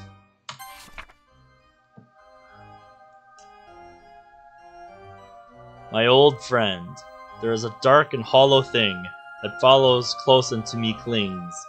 It sticks to me and turns in turn when I spin around and discern. In the dark, in the deep, the faintest shape that it keeps.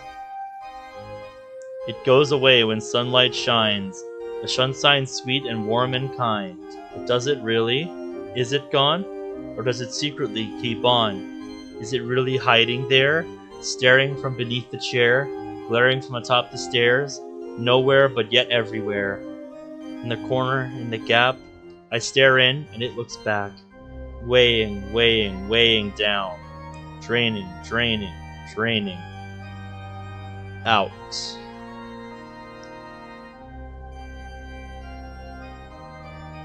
Given the name of the poem, I think it's appropriate to say, "Hello, darkness, my old friend." But yeah, I think you get the point about what it's Hello, about. darkness, my old friend. Really bad joke, but can't say it's not I've come fitting. to talk with you again. Yup.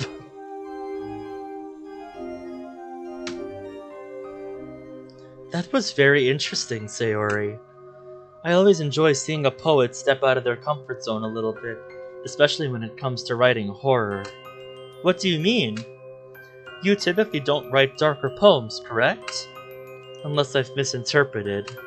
No, you're right, Yuri. This was a real change of pace, and it was fun. Well, I'm glad my suggestion has gone down well then. I figured it would be fitting for the occasion.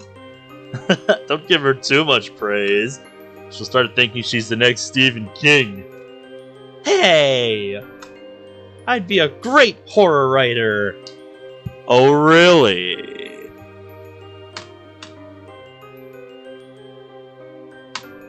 Actually, no. Wait, I wouldn't. Glad you came back to your senses.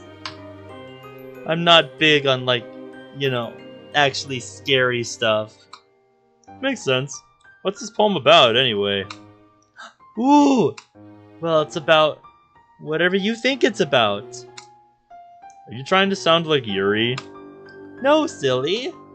I didn't write it with a specific thing in mind. And be about whatever you fear the most. Hiding away. Always there. Never leaving. Even when you think it's all sunshine and rainbows. It never truly goes away. So, it can be whatever you think it is. A terrible secret, a scary monster, a childhood fear of the dark. It could be made up, or it could be real. It doesn't just scare you. Maybe whatever it is drains you as well, bit by bit. And what makes it scary is knowing it's always there. You know, when you put it like that, Sayori, it really is something, isn't it? Holy crap. Safe to say that no one expected that from her. The temporary silence in the room confirms that. Natsuki frowns, evidently nonplussed by what she's just heard. Even the cool and calm, collected Monica looks a little taken aback. Yuri, on the other hand, smiles contentedly, seemingly unfazed by the somber explanation coming from Sayori's mouth. She's heard this kind of thing before. Wow. Okay, it's not just me who didn't see that coming, right? Laughter then fills the club room. I mean it, Sayori. Your use of metaphors and use of darker thematic imagery is very refreshing to see. Just do me a favor, don't turn into another Yuri, okay? Natsuki! Kidding. It was great, Sayori. Aw, you guys. Well then, we'll work our way down the list. Oh. Interesting take, Monica. Reverie. I wake up. Cold. Black night. Silent and still. I fall to my knees. Splinters in my hand.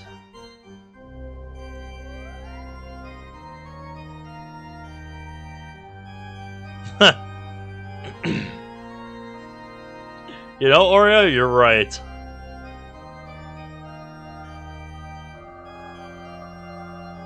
Dust in the air. Cold. Where am I? I reach for the light I need. Is it there? The switch is pressed. I feel the warmth on my face, my hands, and my arms, and my... I wake up. It's dark all over. Cold. Silent and numb. I reach my hand out. I have no eyes to see, but I can feel it. I press the switch. The warmth fills me. The dark comes again. I die again. No, I wake up. Noise in my ears. Voices? Cold. I reach out and feel... nothing. Where was it? Wasn't it real? Wasn't it here? Everyone reaches, but nobody can touch it. The dark comes again. We all die again. I wake up. Here again? Sounds about what I'd expect coming from Monica.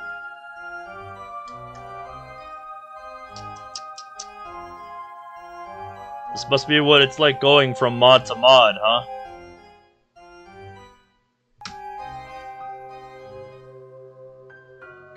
Monica bows a little bit after she finishes. I'm all over what she's read. I don't really get it. That sounded like something Yuri would have written. Oh, is that a bad thing?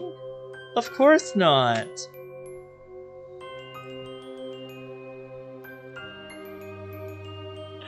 In what way, my guy? Is it my tone of voice? What is it that makes you say such things, my brother? What did they say? He says Ben over here being a sexy motherfucker. Totally no homo. What does reverie mean? I don't think I've heard that before. It's an English word that means something like having a pleasant daydream. But it comes from a French word that means madness. If only you heard me in the morning when I wake up. You must be like Monica before coffee. And you don't want to be like Monica before coffee. I can handle not having a morning without coffee. Monica, though, she cannot. Yes, as I have learned. So what is it then? What? I said, what is it then about you in the morning? Well, they made a comment about your voice, right? No, I was just saying that as a joke. Oh.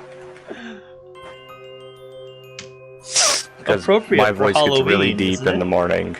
Ah, that's what you were getting at. I see, I see. Like, my voice goes from Excuse me. being lifted to straight up weight fucking weighted, right? Like, know how you drop a weight after you finish a set? Oh yeah, I know what you mean. That's my voice in the morning. I see. Yeah, that really makes a difference. In turn, I sound like a teenage Kratos. Fascinating. If you want to envision Kratos as a teenager in his early days, that's me in a nutshell in the morning. When am I gonna start that OnlyFans? I have no desire to. Trying to see that hairy Sasquatch body in a maid outfit and fishnets. You really want me to do that Ferris cosplay, don't you? Appropriate for Halloween, isn't it? Monica's smile is looking a bit more sinister than normal, somehow. Maybe this Halloween, just for the fuck of it, you get a Ferris costume. Uh-huh, and then show up to our store's, like, annual thing that they do for Halloween, dressed up like that. And then... And just have a picture of Ferris on your maid costume to explain why you wear it. No, no, don't do that. And then, when people look at me and be like, what the fuck? Like, who are you supposed to be? I just lean in with a smug fucking look on my face and just say, Ferris is Ferris, nyan. Kill me. And I just do that the whole day. Like, oh Give me my a god. gun. That would be I'm a so fun close to fucking getting thing a to do. gun. How cultured. I'm so close to actually being able to actually get a gun. Nice. Yuri looks a little distressed at the implication of Natsuki's sarcasm and the idea that Monika's poem sounded like it's something she might have written. Do both meanings relate to the poem? You could say that. What do you mean? It reflects on how a blissful act can make the pain go away. Think of it like Impractical Jokers. Yep. Warning, the following contains seeds of graphic stupidity long for lifelong friends who could be to embarrass each other. Hey! I really should catch up on some of the later seasons of that show. Because I haven't seen all of them. Spoiler alert, Joe is missing in the current seasons. Yeah. I think one of them, got replaced along the way, which is kind of disappointing. It's That like, was Joe. is it was yeah, Joe. it's like, is it really the original gang at that point? You know? Nowadays, they have, like, special guests as their fourth companion. Huh. Fascinating. Fascinating. So, like, random celebrities as their companions in the thing. Yeah, I suppose they had to keep the show going somehow, but it just doesn't feel the same, does it? Just doesn't feel It's the like same. the same thing. The same format. Just without Joe. Cerberus says, cool, we're back in business. And honestly, I Let's couldn't get tell you, Joe I didn't feeling keep up flippy. with that show. Oh, and Cerberus is hopping on some more Geometry Dash. I'll have to tell you about what happened on that Gauntlet level I was playing earlier today. Cause, oh boy. Oh boy. Go. Go. For a little while. Monica, you're sounding really serious all of a sudden, and the music actually got really quiet. And Faded out. that's something's all up. the elaboration we get. Alright. Is that the Halloween day? We got Yuri and Natsuki's poems left. Okay. We'll do Yuri's next. Weird. Ethereal. Somber sounds of midnight malice float around a classical chalice, riding otherworldly winds. Letters torn from Since nails we're on the pinned. topic of scary poems, for my writing class this year for Halloween, instead of doing an actual like big ass scary story, we just did a scary story scene that would last 5 minutes if it was a script. And I went all neat. out, 5 revisions, and I have it fully completed. Sounds awesome. You'll have to send it to me sometime, if you don't mind. I'll think about it. Yeah, I wouldn't mind seeing it. Cerberus says for Geometry Dash, I love how one of the swing copters looks like a cracked out reindeer. I still have yet to experience the swing copter. A looming figure takes my hand, leading me through with sympathy canned. Cumbersome weights ride my shoulders, with the serenity of falling boulders. Their words are muffled by lament. False reassurance fails to dent the fierce facade of fleeting fear. Tune is lost, time is lost, no longer here. Cobalt nerves, fractured soul. The luminescence of coal, clacking footsteps from below. Echo, echo, echo, echo.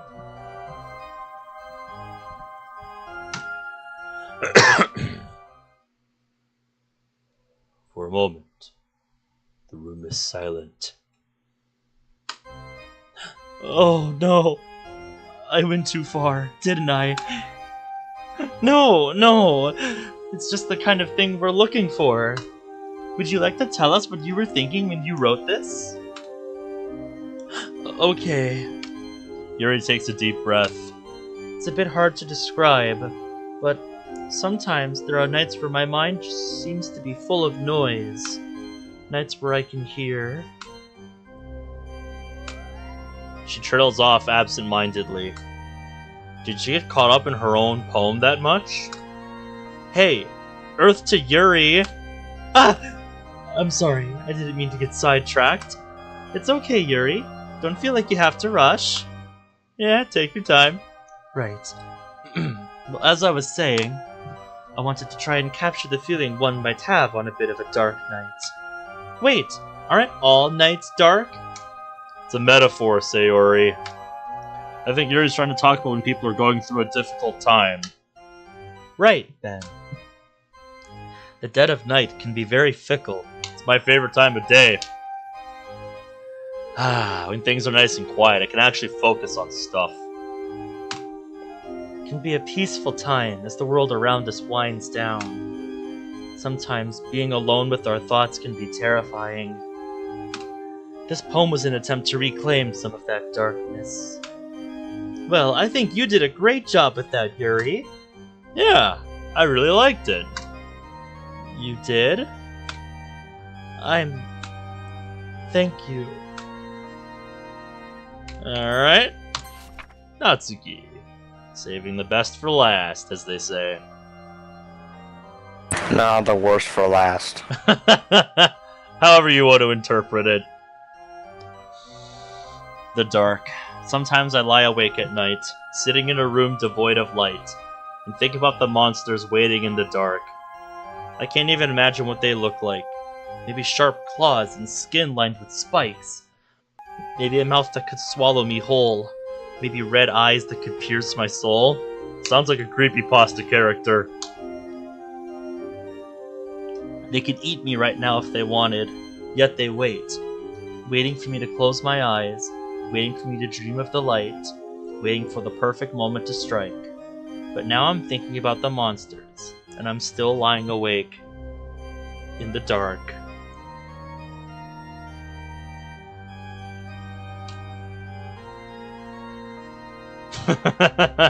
Come on now. Don't look down on Natsuki like that.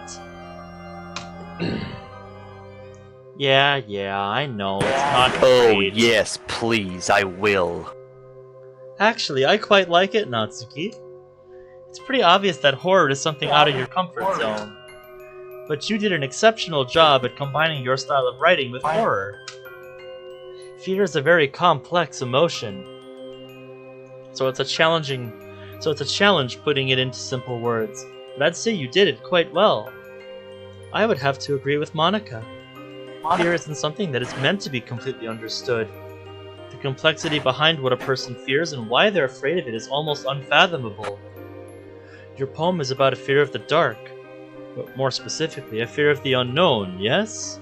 That primal fear. Yeah, Yes. just, I don't like knowing what's there. I don't like not knowing what's there.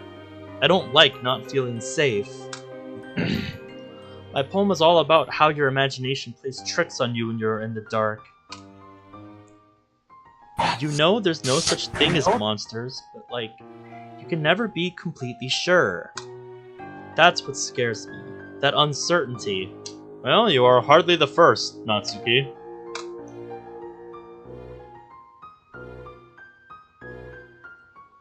Oreo found out the reason why Joe left the show. He left the show on good terms with the guys. He left since he and his wife split so he can focus more on his kids and being a father. Yep. That's good to know. It's a very respectable reason. True. I'm just sad to hear things didn't work out with him and his wife. Now his ex-wife, I guess. Also true. Yeah. on one hand, I wonder what happened between them, but on the other hand, it's none of my business. So, I'm not gonna get into it. That's for paparazzi to obsess over. You died at 94% on electric freeze? Dude.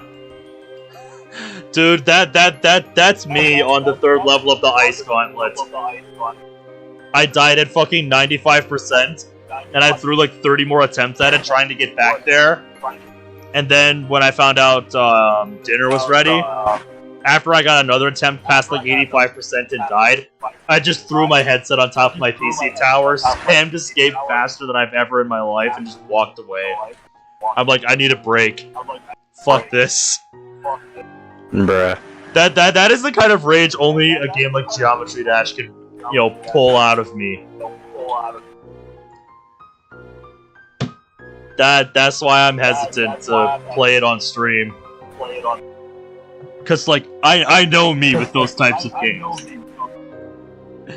I know me with games like Geometry Dash. It is hard to maintain that cool on a stream. Especially because I'm the type of person that normally doesn't like to use practice mode. I like having that music, so I can hear it like when I'm in an actual attempt. Because if I'm gonna practice, I want to practice with the actual music. So, you know, I can get a feel for what it sounds like when I'm gonna be in that section. Because it's one thing to do it with, you know, unrelated music. But it's another thing when, like, the actual music is going. It's a very different feeling. Yeah. That's why I don't like practice mode. So I just try not to use it. But that's also kind of a detriment for very difficult levels, where sometimes practice is kind of necessary in order to learn what's coming. I can relate.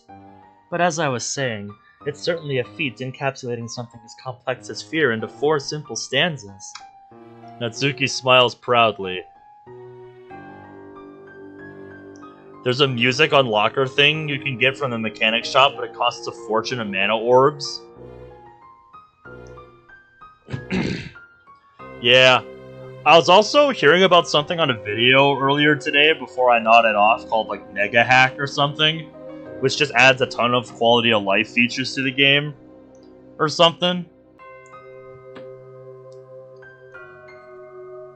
So, yeah. I think it has that exact feature that I'm talking about for practice mode.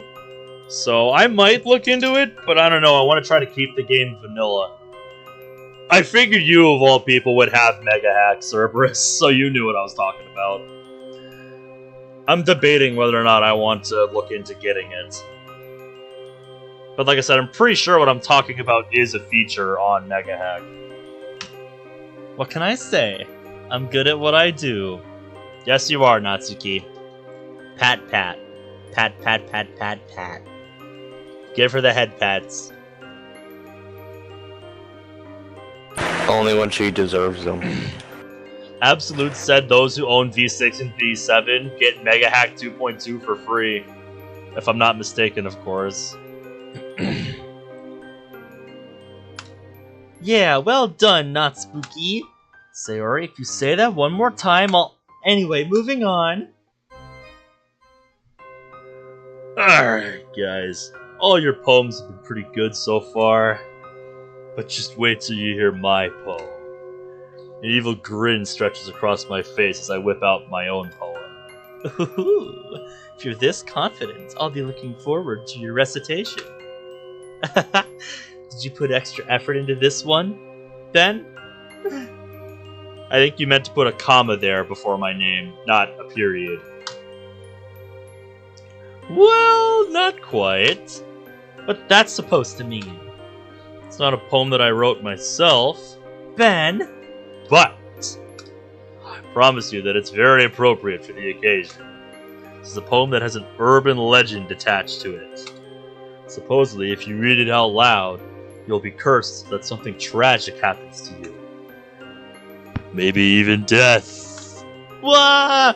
Ben, that's scary. I know, right? It's great. This poem is titled Tamino's Hell, written by a poet named Saijo Yaso. It just so happens that this is the poem that I will be reading to you all at this very moment. Ben! Don't do it! What if something bad really happens to you? Yeah, right. It's called an urban legend for a reason, you know. Emphasis on the legend part, as in something that's not real. Still, I'd like to see the data on all the people who have read the poem so far. And statistically speaking, it's likely that something tragic will eventually happen to you anyway. I find that there's always some element of truth behind these stories, though. Of course, this truth might not reflect on the literal meaning of the stories and legends. However, there's likely a message behind the legend. Yeah, I'm not gullible enough to believe any of this stuff, though. Alright, guys, let's settle it down. You can all voice your thoughts after I read it. Tamino's Hell. Elder sister vomits blood, younger sisters breathing fire, while sweet little Tamino just spits up the jewels. All alone does Tamino go falling into that hell, a hell of utter darkness, without even flowers. It's Tamino's big sister, the one who whips him. The purpose of the scourging hangs dark in his mind.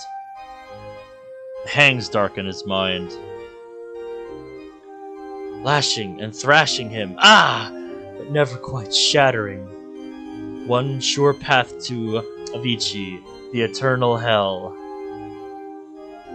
Into that blackest of hells, guide him now, I pray, to the golden sheep, to the nightingale.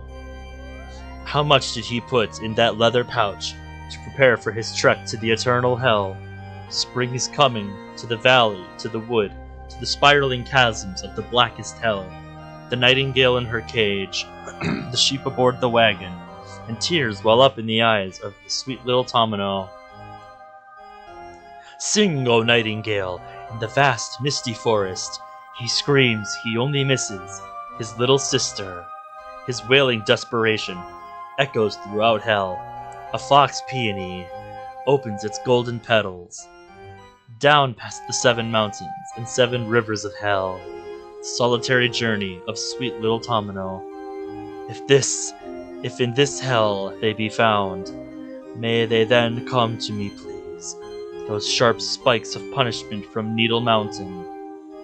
Not just on some empty whim, his flesh pierced with blood-red pins. They serve as hellish signposts for sweet little Tamino. Fascinating. There's an urban legend tied to this? I'm kind of curious on the history of this. Like, where did this come about? This legend surrounding it.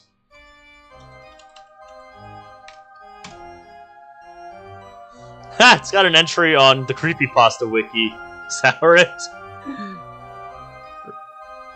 Yeah, let's see what it says.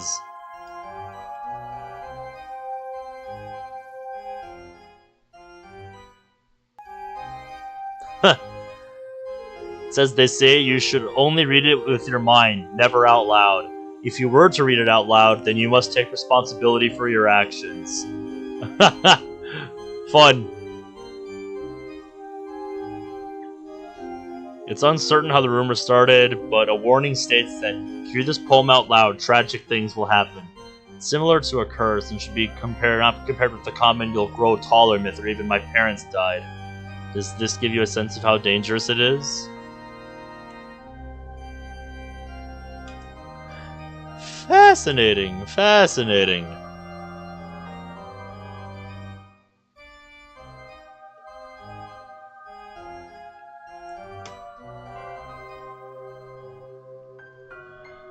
Not sure if it's just me overthinking it, but I feel a strange chill running down my spine after reading that. I'm pretty sure it's just the fan I have blowing on me.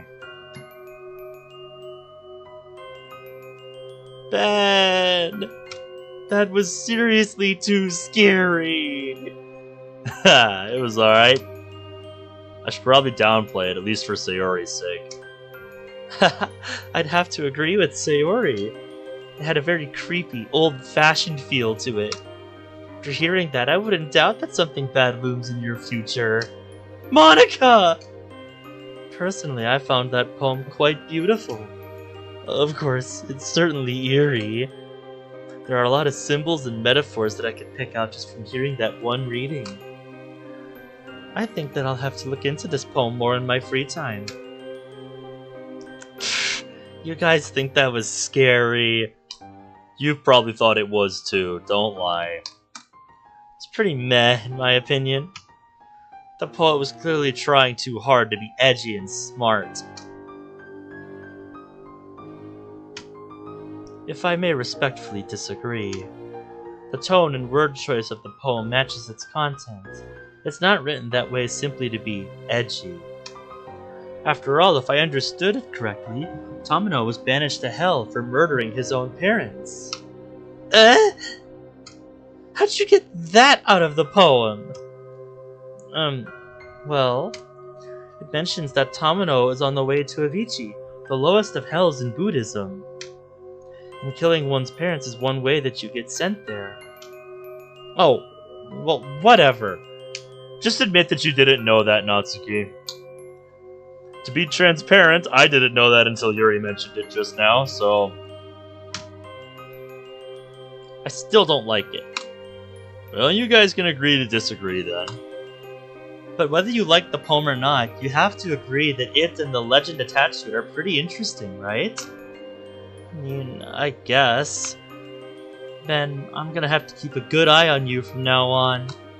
Just in case the legend comes true.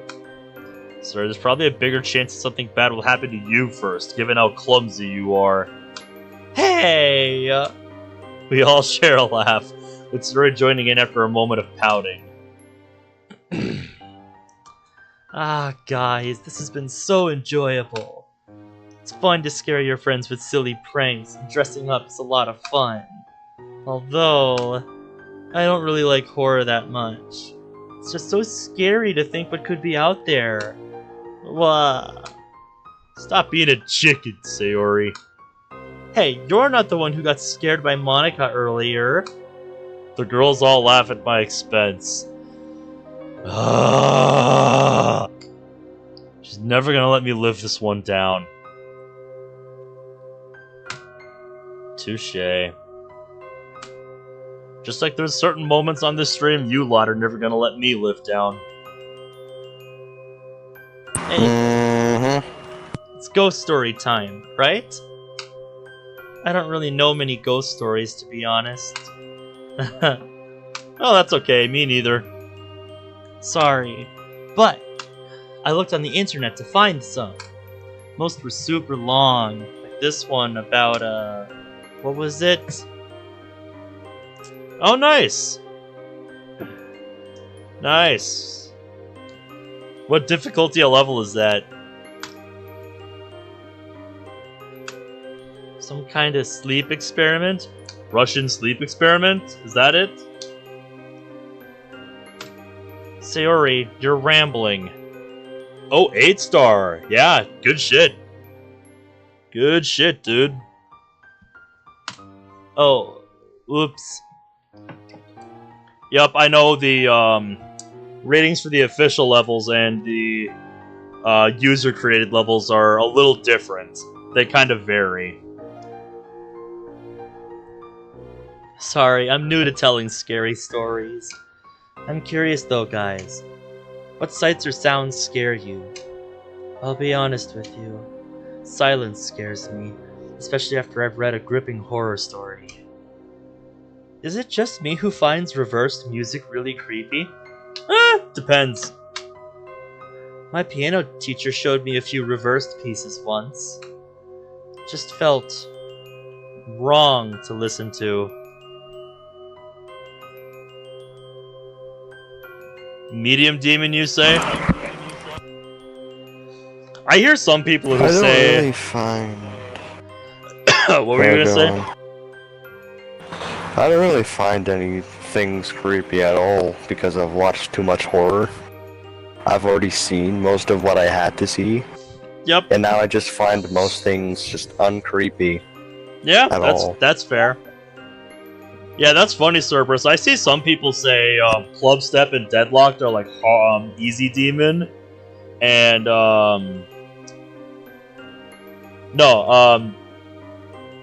Deadlocked medium, and then Club Step and Theory of Everything 2 is easy demons. Is what I see some people say. I haven't beaten them myself, so I have no room to talk. I still have a long way to go to get to that level. But yeah. I got it backwards in my head. It was Club Step and Theory of Everything 2 that some people said should be easy demon. And then Deadlocked, I think, was medium.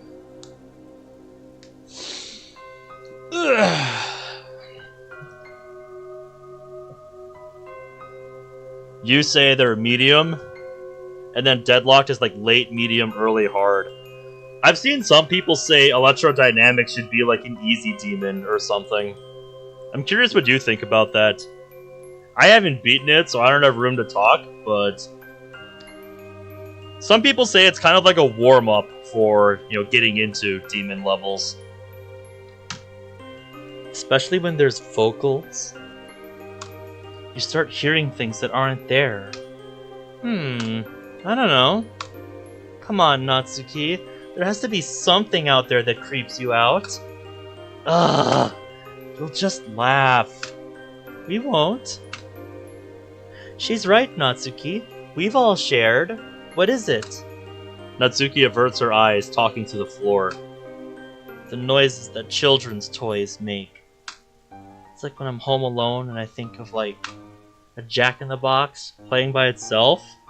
That's not something to laugh at, Natsuki. That actually is kind of creepy. Creep you guys out too. Nah, I'm with you. I've always found anything to do with children scary, especially in the dark. The sound of babies crying, for example.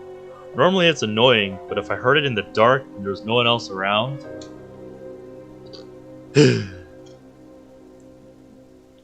Well, it's fitting you mentioned that, Ben. Don't you remember that argument we had on Halloween, back when we were like 10? No. Sorry, where is this going? We were both on our way to a Halloween party. It was pretty quiet out, so you could hear everything. I heard the sound of a baby crying. But it wasn't coming from inside anyone's house or anything. There weren't many people on the streets either, and it definitely wasn't one of them. It was coming from down a dark alleyway. A chill runs down my spine as I remember exactly what incident she's talking about. I remember I wanted to go out and investigate. I was scared it was a toddler in danger, but you didn't let me. You were too chicken to... Hey! Okay, we were just in a rush. But anyway, pretty creepy, right? I guess I can kinda see what you mean about babies crying being creepy. I was a bit scared myself. Looking back, I'm glad you convinced me not to go. So, you seem to agree with that sentiment that Electrodynamics could be an easy demon, but it's a slippery slope? I think the argument against it is that, you know, the pace doesn't stay consistent throughout, like it doesn't stay consistently, you know, hard the whole way through, I guess.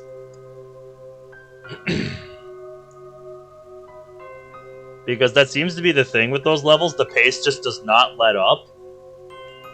You never really have a moment to breathe.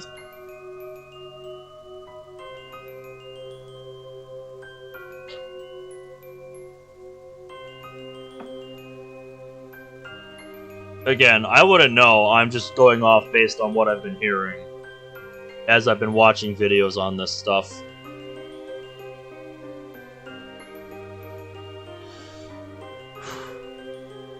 But yeah, like I said, people say it's kind of in that, It's kind of in this no man's land between insane and an easy demon. As kind of like a way to get you prepared for the types of challenges to expect in those types of levels. Guess being a wimp has its perks, huh? Yuri, Sayori, and Natsuki all laugh. Monica, however, looks like she's been slapped in the face.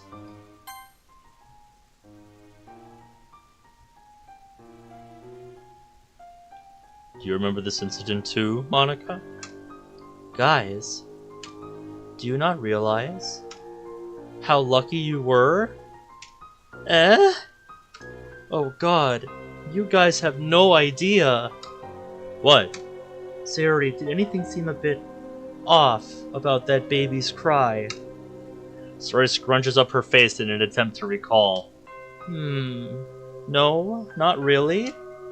Well, it did sound a bit repetitive, though. Like, the cries didn't change much. Monica's voice shakes as she replies. Guys, that's what serial killers do to lure out young women. I can't help but burst out laughing.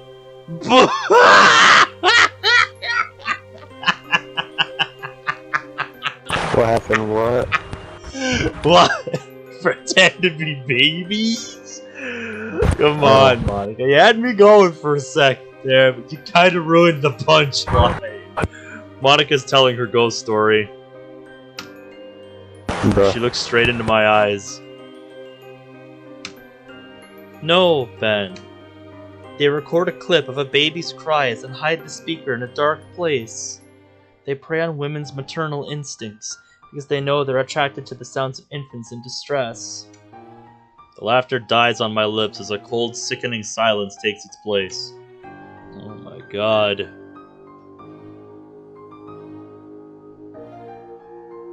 Okay.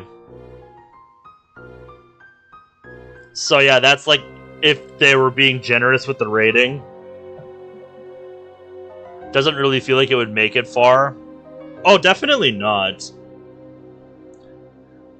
Like, it's definitely hard, but I don't think it's demon level hard, if that makes sense. Oh my god. That's why the cries didn't sound natural. They just recorded a small segment and replayed it over and over. It all makes sense now. The unnatural cries in the dark alley. A meticulous, calculated effort to ensnare an unsuspecting victim. Wait, hang on. Didn't Miss Kasumi go missing around that time?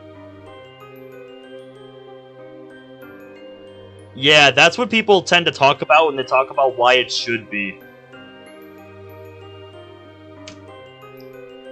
Miss Kasumi used to teach Sayori and I a long time ago. What happened to her exactly? Sayori shrugs. We were told that she moved away suddenly to work in a different part of the country, right? People used to spread really scary, horrible stories about what happened to her, but they don't really make any... Hang on. She had a child of her own that year, didn't she? Oh god, she did. And my parents wouldn't really discuss her whenever I asked. They were super dismissive of the whole thing. I always wondered why. Oh my goodness. Wait, you guys actually believe that? Everybody looks at Natsuki in shock. Oh, come on! There's no way you guys almost walked into a trap.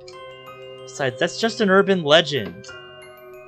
What happened to their teacher, then? She just disappeared, and Ben's parents refused to talk about it? I don't know about you, but that just seems pretty convenient for this story. Maybe some things are better left unanswered, huh? Although I do hope Sarah and I are just misremembering.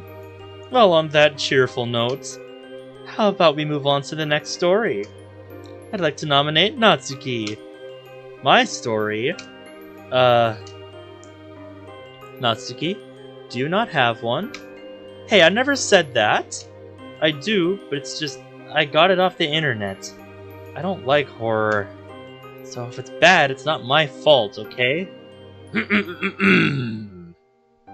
There's nothing scarier than an Amy Schumer comedy special. Ooh! I can agree on that. Oh yeah? I don't watch a lot of comedy shows, so enlighten me, gentlemen. I just hate her all around. Her comedy sucks. She steals jokes. This is no. It's a woman comedy. That is very bad. Mm-hmm. I see. Unless you want to hear someone talk about their vagina and how many dudes she's fucked, go ahead, watch some of her specials. Unless you want to go listen to someone to talk about their vagina or how many times she's had sex with men for literally 30 minutes, go on ahead. Yeah, I think I'll pass. That's basically Amy Schumer in a nutshell when it comes to her comedy. Yeah, you know, there's a funny quote I've heard about this kind of person. A key that opens many locks is valuable, but a door that opens for any key is worthless. Yep. Goes something like that, and I don't see any reason to disagree with that in this case. One key that opens many doors is valuable. A door that opens for any key is worthless. Anyway, it's about these two friends named Aoi and Nariko. Basically, there was a rumor going around their high school about people going in and out an abandoned house on the outskirts of town. Most people thought they were just drug dealers. Some swore by the fact that the house was being used by a cult of some sort. Aoi and Nariko were pretty outgoing and adventurous, so they decided one night to check the place out. They got to the house and it's pitch black out. Luckily, Aoi had brought flashlights for the two of them. Nariko, on the other hand, brought a knife with her, just in case they ran into any trouble. They go inside and the place reeked. We're talking Ben's room level of stink. Hey! You've never been in there. How would you know? Everybody bursts out laughing. Was that really necessary? Sorry, I had to. Anyway, they look around for a bit. They find the door to the basement, the stairs to the second floor, things like that. Finally, they go into the kitchen and find the source of the smell. There's some weed on the table, and it looks to be recently used. This confirms Aoi's suspicions that it's just a drug dealer and she wants to leave. Faux shizzle. Mm-hmm. Nariko, on the other hand, still wants to snoop around for a bit. They get into an argument with each other, with Nariko calling Aoi a coward because she thinks Aoi wants to leave, since she's afraid of all the rumors. Then Nariko goes, "Yeah, well if you're not afraid, then go down into the basement." Aoi gladly accepts and walks over to the basement door. As soon as she opens it, she feels a sharp pain in her back. Before she can react, she gets pushed down the stairs. She tumbles down the stairs. She hits the bottom. She realizes she can't feel her legs. Her vision is blurred, but she can barely make out a figure standing at the top of the stairs with a knife. The last thing Aoi hears before she passes out is Nariko's footsteps as she descends down the stairwell and an old, grizzled voice say, "This one will do nicely."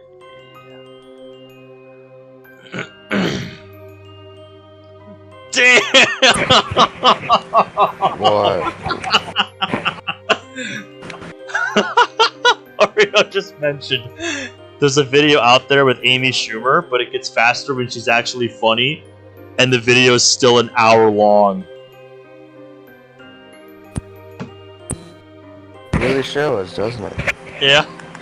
Makes sense, I guess, but damn, dude. Emotional damage. Nah, reputational damage. However you want to put it. Still.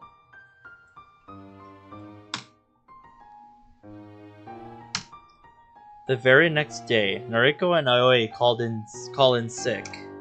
It's kind of a shame, really, because they miss out on all the talk someone heard strange, animal-like growls coming from the old abandoned house on the outskirts of town.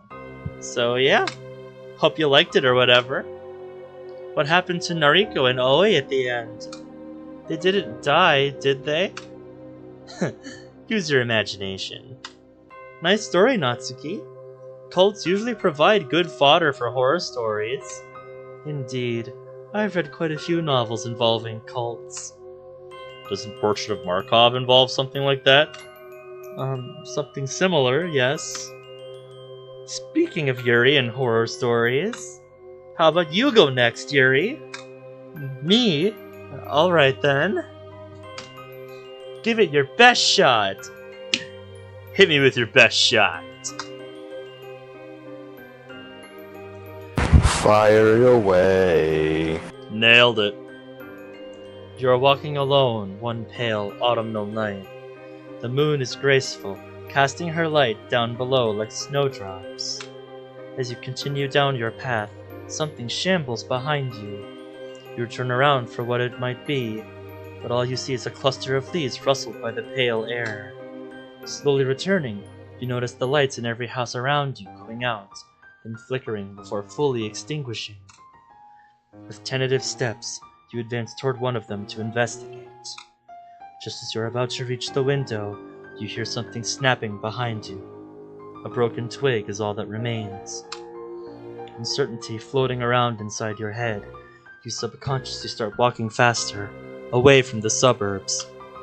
Eventually, you find solace in the silence, the only sound being your heartbeat. It's quiet. Nothing bad seems to be happening now. In fact, nothing at all seems to be happening. Confused, you look around and see that you're in front of your house in the street. No one is stirring, nor are there any lights. Sounds like the kind of shit that go down in the back rooms or something. Gently pacing towards your house, you go through the door. The lights are on. The television is on, but no one in sight. This is unusual. You were expecting your parents to be home tonight. Had they gone out without telling you? No, that couldn't be it. They always let you know where they'll be. You pull out your phone and open up your contacts to give them a call. However, no one is registered in there anymore. No matter how hard you try to remember, you can't call out to them. Suddenly, there is a heavy knock on the door. You peer through the keyhole, but see no one. Another knock. Another. Another. You cautiously open the door. Another one. But there is still no one there. No one anywhere. How did this happen? Why are you alone in the piercing silence? Silence so loud it fills the air? You do not know, and there isn't any way for you to find out. That's it? What a dumb story. Nothing even happened. Where were the scary monsters and stuff? I don't know, I found it pretty unsettling. There is no greater fear than the unknown, Natsuki. Sharp claws can be prepared for. Enigmatic silence cannot. Yeah, I mean, why do you think so many people go crazy sitting in the world's most silent room? Like, there's videos talking about it online. How it's actually a pretty scary place, the world's quietest room. It's kind of eerie. What's more fearful? Something you know is coming for you? Or feeling safe when you're in fact not? I know which one I'd think. Because it makes the fact that it's not more frightening, more unexpected. Quite a somber note to end your story on, Yuri. I thought she was gonna say wait for me to finish, please, but if that's it then, yeah. We can always count on you for a good horror tale, huh? Anyway, I'll go next. Although, a scary story. Now that I think about it, I don't think I've come up with a ghost story before. I haven't read too many horror stories either. Well, I guess that's not a surprise. Just make one up then. It'll be fun. Well, I can't say I've tried that before. Are you trying to get out of telling a story? Of course not. Now that I think about it, there is one I've heard of. Her expression turns serious. The mood in the room turns serious. She uses the same intensity she did for when she read her poems, and everyone quiets down. A number of years ago, Tanabata had come along as it does every year. It's the story of a lost little girl. Where am I? She cried. She cried and cried, hoping desperately she could find someone to help her. But the little girl was alone. Nobody could hear her. But just as all hope seemed lost, she heard a voice. Isn't the night wonderful? The girl looked up. Where before there was nobody, was now a man in an elegant yukata. He wore what looked like a Na mask, but it was completely blank. Behind the man stood a stall, masks and lanterns of all sorts hanging from it. How rude of me, the man admonished himself. Welcome, dear customer. Your heart seems unhappy. Why not take a look at my wares? The man said as he gestured to the masks behind him. Please, take one that will bring a smile to your face. The girl looked at the masks. There were ones that looked frightening, one that looked strange, ones that looked exotic, and many others. I don't know why I'm past tensing some of these words. What about your mask, mister? The girl asked. I'm sorry, but this mask is very special. It's not for sale. The girl looked sad. I like that mask. It looks really cool. The man laughed softly. It has been called many things, but this is perhaps the first time it has been called cool. Would you like a fruit? The man asked, picking one from the tree behind him. They're sweet and delicious. The girl reached to take it. The man pulled his hand back. Ah, they're not for children. The girl was confused. But just tonight, it should be fine, he said as he offered his hand once again. In the festival of the night, children can become adults, and adults become children. Is that true? Asked the girl, and the man assured her it was. The girl took the fruit and bit into it. It was unlike anything she had tasted before. It was almost overwhelming. The flavor was wonderful. It's good, the girl said happily. The man laughed again. I'm glad you think so. There's plenty, so please eat all that you like. As she ate, the man took down a mask. What about this one? The girl took the mask. Looks like me, but she looks like a princess, the girl said in awe. Do you like it? Please, take it. But what about the money? Asked the girl. I don't need money. Instead, I would like to be friends. Is that okay? Of course, the girl agreed. From now on, we're friends. I'm glad, the man said with gratitude. Why not put on your mask? The girl did so. She was overcome with a strange feeling. Why is it? She asked. Ah, at last. Long have I dreamt of this moment. My dear, my Eve, my only friend. The man smiled beneath his mask as he spoke, as the light of the stars began to fade. For it is the festival of the night, where children become adults, and adults become children. Let it be known. Another unconventional horror story, I see. Yep. I guess monstrous horror stories are more popular than you'd think. I rather liked the mysterious tone myself. It's very reminiscent of the style of Asian horror stories.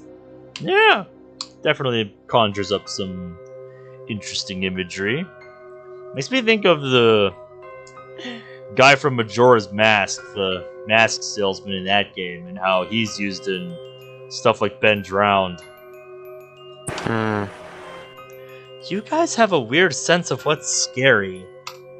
I mean, this story isn't necessarily meant to scare you to death.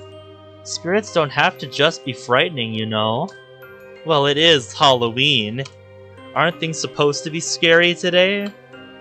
But Halloween is fun, too, not just scary. Alright, y'all, break it up. Let's just all agree to disagree, please. Monica smiles gratefully at me, while Natsuki shoots me a disgruntled look. Anyway, suppose it's my turn to tell a story now. What's up? Little friendship quiz. What was the first username I ever came into your streams with? First username you ever came into my streams with. Oh boy, that's a ways back. I'm gonna go out on a limb and say it's not Zachary Binks. Nope. I think it's Zack Attack, isn't it? Nope. Okay. 8-bit gamer. Epic Gamer. 8-bit gamer Oh, with a hyphen. 8-bit Gamer. Okay, okay. With the fucking Slim Shady profile picture. I actually don't remember that. It was the first time when Monica did the Halloween lingerie thing. Oh, so it was the fuck, what was it? It was the Devil's Night Rising Sun. Yeah, when I did that And one Relapse. when Monica had the like Devil's Night surprise for me that one year. Yeah. Yeah, I remember that night. I just didn't remember that detail. 2 years ago. Crazy how time flies, guys, isn't it? October 30th, 2021. Yep. It has been a wild ride since then. Well, I feel bad that I forgot. It's hard to keep track of so many usernames, you know? Like I've just known you as Zach for so long now. It's hard to keep track Imagine of all if that. all this time you just call me 8-bit and I just kept the name. Be a very different timeline, wouldn't it? And then Cerberus's first tag I came in with was Cerberus Knight. That name does sound familiar, but I wouldn't have guessed it if you asked me off the top of my head. Alright, now it's our boy's turn to tell a scary story. This is something that actually happened to a friend of mine. Oh, really? Yes, really. So it happened to Sayori then? Huh? The story is about me? Is that true, Ben? What? No, it isn't. Let's just get on with the story, please. Right. Anyway, so this friend of mine lived alone in an apartment building. Oh, I know, Cerberus, I know. He lived in the downtown area and loved to party all night. And one night he was out, as usual. Sounds like a college kid. However, when he stumbled back home in the early hours of the morning, he realized that he'd lost his keys and was locked out of the apartment. Ah, shit, time to call the locksmith. So he ended up having to call Jesus his Christ, landlord. it's so uncanny for me to look at how I typed back then. I had no capitals and no capital I's. I am fucking deranged. As we I am all are when we cringing. type online. I'm so cringing right now. A lot has changed in those 2 years about the way you type. Jesus, Henry Christ. Yeah, it is crazy.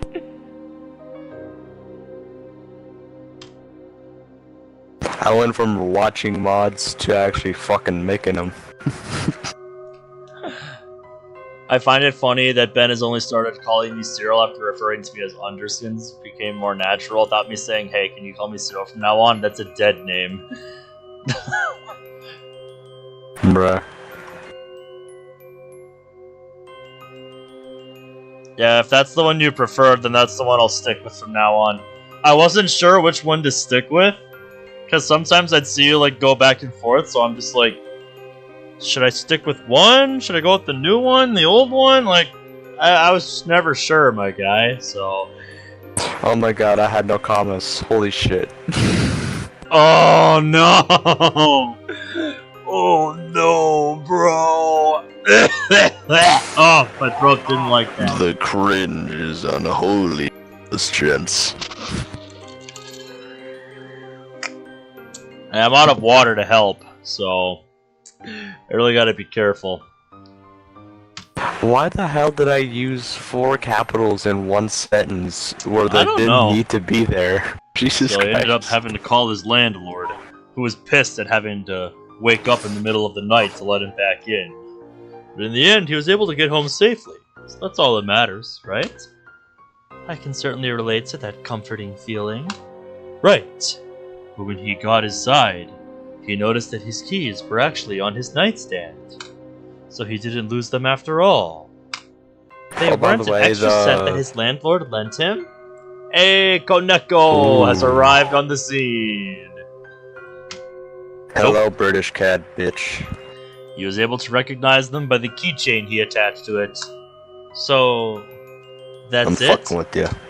What's Pretty up? much, yeah. What's so scary about that? Guess you haven't realized it yet, huh? What do you mean?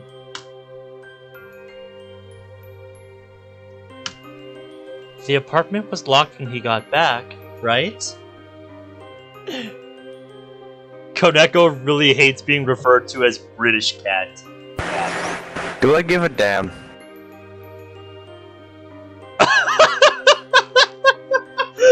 Mario says I should do Savior of Souls a 3rd time and make a drinking game out of it. For everything stupid that happens, take a shot.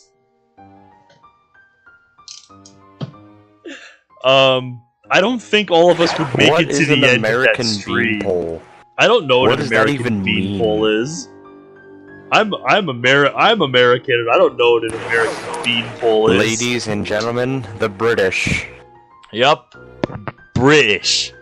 So how is your morning on this fine New Year's Eve going, Koneko?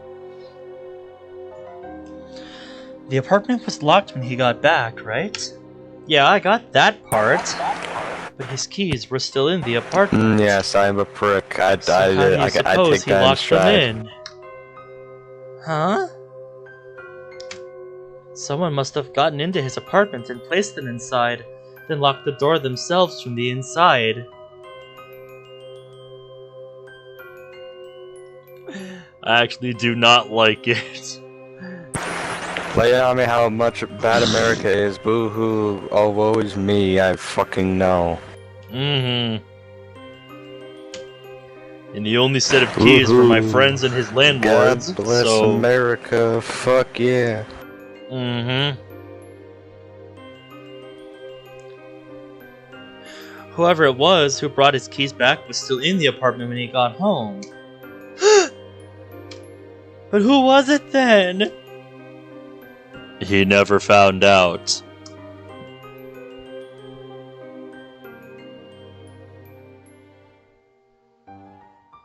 Yeah, I get that you're fine with that. I've just been so used to calling you Cerberus. I do remember you telling me that your real name is Chase. So I guess it's just a matter of which you prefer then. You're gonna make me permanently paranoid. That was quite an enjoyable story, Ben. It's just a nickname. It's a nickname. It's nothing else, dog. Uh-huh. I can relate to that, Cerberus. Although it was short, the realization at the end definitely made up for that. Plus, the story calls on the real fears of things like squatters, stalkers, and killers. Ugh, I hate squatters. Who knows? Maybe one of us has a squatter living in our own home, hidden away, never to be found. Stop right there, I don't even want to think about it! Okay, that story wasn't half bad. Glad you all liked it. I'll have to admit, this has been pretty fun, guys. Yeah, it really has. We should do this sort of stuff more often. Sayori, Halloween only comes around once a year. Oh yeah. If I may make a suggestion. We all turn to look at her. Well, as it's fitting for the mood, would you like to try the Kokuri-san game? Huh? What's that? Oh, that Ouija board thing? Isn't that just some urban legend? Only if you believe it is, Natsuki. Ouija board stuff, huh? On one hand, although it's not very hard to scare me, I'm a bit skeptical about ghosts. Although I've heard from a lot of people that messing around with the dark arts is a dangerous business.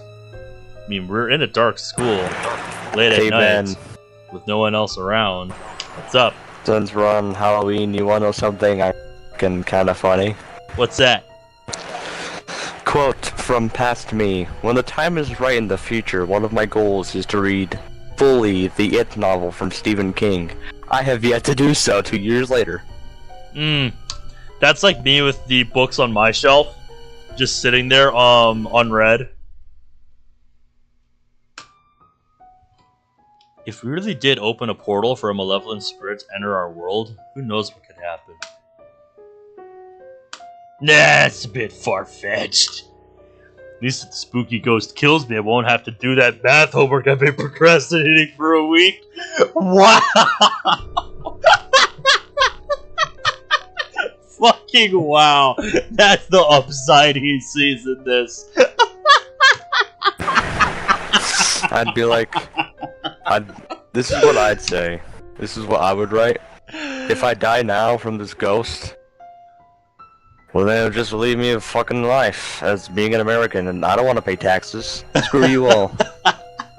You know, I've actually heard that if some kind of post-apocalypse happens, there's a plan for like the IRS to resume collecting taxes within like a month or something.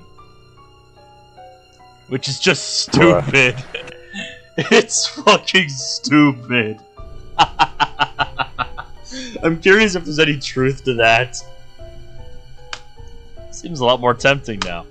Can you tell us more, Yuri? Of course. So, Kokuri-san is the name of the spirit we'll summon. The name comprises 3 animals. A fox, Kok, a dog, Ku, and a raccoon, Ri. Kokuri. Each animal represents something different. For example, the dog is loyal and protecting, while the fox is a trickster or a teacher. You can ask Kokuri-san different things. You can ask who loves you, whether you'll become rich, etc. Hang on. You can ask it anything? A devilish smile crosses her face. Whatever you're thinking, Natsuki. Don't do it. Why don't we ask Kokuri-san when we're going to die? Yuri looks aghast, nervously fiddling with a strand of her hair. Natsuki, there are questions you shouldn't ask, and that's one of them. Ah, come on, Yuri. It's the perfect time for it. I don't think you realize what you're getting into. There are many stories of people messing around with spirits, all ending with awful consequences. Aw, come on, Yuri. Besides, it's part dog. If it starts trying to possess someone, we can just throw a stick at it. Oh, so it's a Shinto spirit, not a demon or ghost.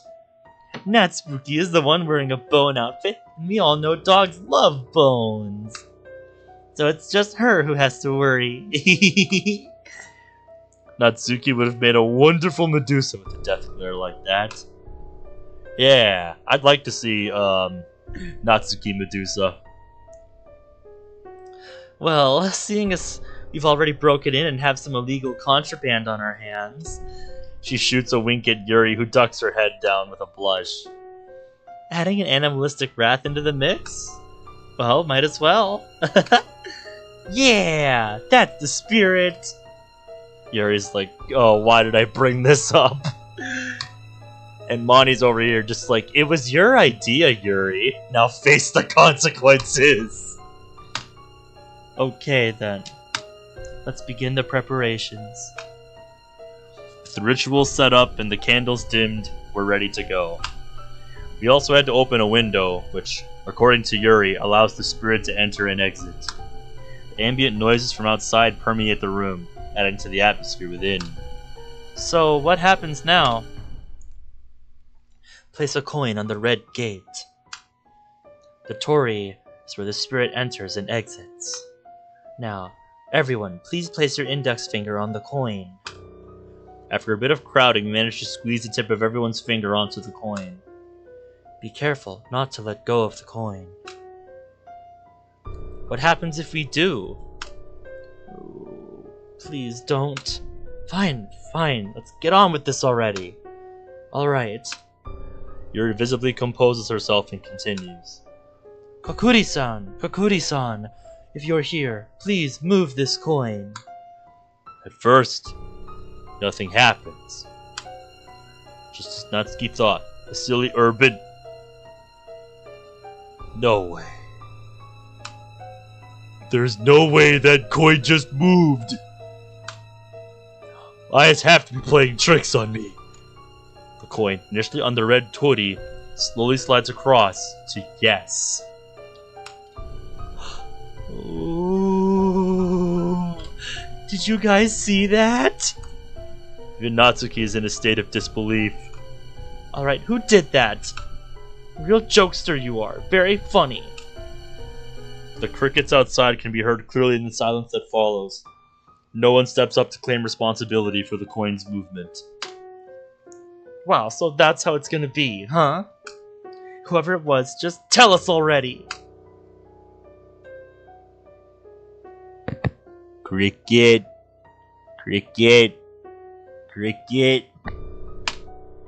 Fine. I'm not bringing cupcakes anymore until someone admits to it. But now, Spooky... And stop calling me that! I bet it was Yuri. She's the one who suggested this. Me? I would never. I guess Yuri is a scaredy cat. It wasn't me either. Yeah, Sayori's a scaredy cat too. So it leaves Ben and Monica. Natsuki, have you considered that maybe, just maybe, it really is Kokuri-san moving the coin? Yeah, right, there's no such thing as ghosts. Kokuri-san is a spirit, not a ghost. Same diff. Well, all I have to say is that I didn't do it. Natsuki's skeptical glare causes me to hurry on. But I know there's gotta be some sort of scientific explanation for this. I can't seriously be witnessing the paranormal, am I? Okay, Einstein. What's your scientific explanation for this, then? I'm working on it. Uh-huh. It has to be one of us doing it. I know. Why don't we ask Kokuri-san something that Ben and I couldn't have known? Given that you seem to suspect us the most. Okay then, Sayori. Ask it something. But what should I ask? I don't know anything that Ben or Monica couldn't have known. Ooh, I know! Kokuri-san! Kokuri-san! Can you please tell me what I have on the top shelf of my refrigerator? What kind of question is that supposed to be? Sorry, I guess I'm kinda hungry. The banter peters out as we expectantly watch the coin. Suddenly, the coin jerks a little to the right. Natsuki squints as she scrutinizes each of our faces. Meanwhile, the rest of the girls' eyes seem to be glued to the coin, Yuri's face blanching at each further movement. Everyone seems to await with bated breath as the coin slowly inches over to the letter R, A. Sayori's eyes widen while Yuri ever so slightly backs away from the paper. The coin carries on moving. R, A, M, E. Ramen? They're leftovers. Aww.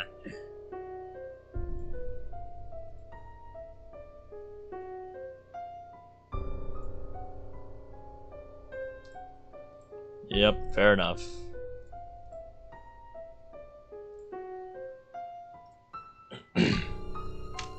Sayori, you really gotta eat more healthily. But it's so tasty. Should we really be using Kokori-san to answer such frivolous questions? That wasn't frivolous at all. We were proving whether or not it was one of us moving the thing. And now you have your answer. None of us moved it. Wait, so is that supposed to mean? It was Kokori-san who moved it. Monica seems awfully cheery at this revelation. Man, Monica, does anything faze you? I've just been in much scarier scenarios than this. Plus, I've got to stay confident as the president, you know? I see. Wah! So Kokori-san is real then? Oh, I tried to get you all to take this seriously. I mean, you can't really blame us for thinking that this was all fake.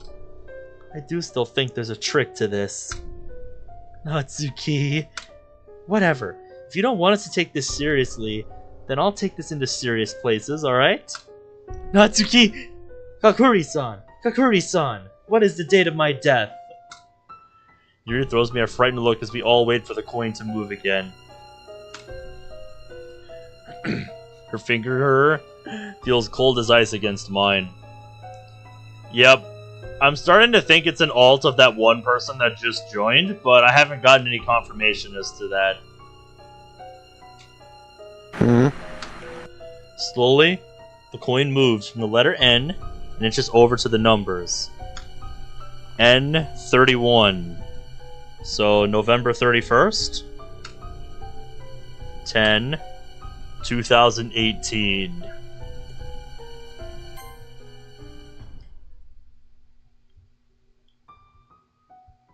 N3110. October 31st, 2018. That's... today. I don't like this anymore, guys. Some questions are better off not being asked. That can't be true, right? Kokori-san, Kokori-san, what about the other girls in this room?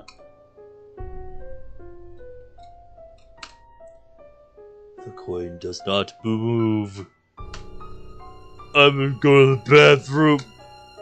Don't you want to know the date of your own death?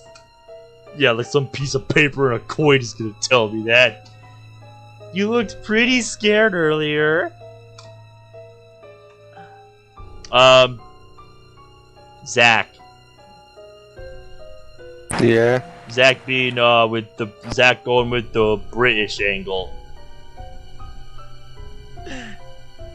Ben says, "Shut up." As I move away, Yuri gasps, Ben, we haven't properly finished the game yet. There's a certain there's no point. You already broken the finger on the coin rule. What do we do? Sorry, I'll come back to help you guys finish in a bit. You'd better hurry up, Ben. Finally out of the club room. Can't believe that game actually scared me. I'm curious to know who it was who rigged the game. Had to have been rigged, right? The bathroom is pitch black when I open the door, save for the faint moonlight glittering off the bathroom mirror. The contrast between the darkness and the shining glass dazzles me for a moment. What do you mean another one? dark figure within the glass, but standing completely still. I'm confused. What do you mean another one? All the urban legends that I've heard of involving mirrors begin to rush through my head. Are you talking about Brad? I don't know. No, Caleb. Some instinct inside me stops me from moving, as if doing so would stop me from being noticed. I don't dare to take a breath, as my eyes start to water from the lack of oxygen. I'm probably just too tired and probably not getting it. Start wavering as well. Crap! Can't take it anymore. As I bend over to take a wheezing breath, the figure ducks down as well. Huh? Is that my reflection? Scanning my surroundings, I quickly jump to the light switch and flick it on as fast as possible. The fluorescent lights overhead flicker to life, confirming my suspicions. I glare at my reflection and then snort. Okay, no one else was there to see that. Nobody was around to see me get confused, so I'm still a genius. Slam a stall door shut on compulsion. It's a sign of bravado to myself, I guess. Cringing at the shockingly loud echoes of the door reverberating around the bathroom, I can't help but remain quiet now. The frigid tap water at the sinks reminds me of Yuri's icy hands during the game.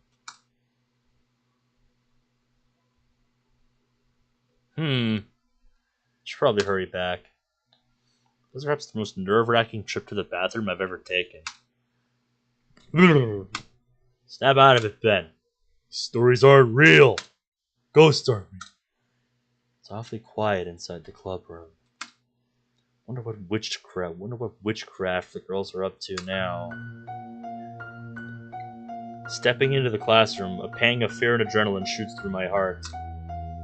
First glance, the girls seem to have disappeared. But I quickly realize they haven't disappeared. They're all collapsed on the floor and desks. Oh, very convincing, guys. Yeah, I totally believe that you're all actually dead. Very funny. A slight rustling gets my attention. Something in my peripheral vision moves on the Kakuri-san paper. Curious, I amble over. You should never have come. What? Why is the coin spelling this out?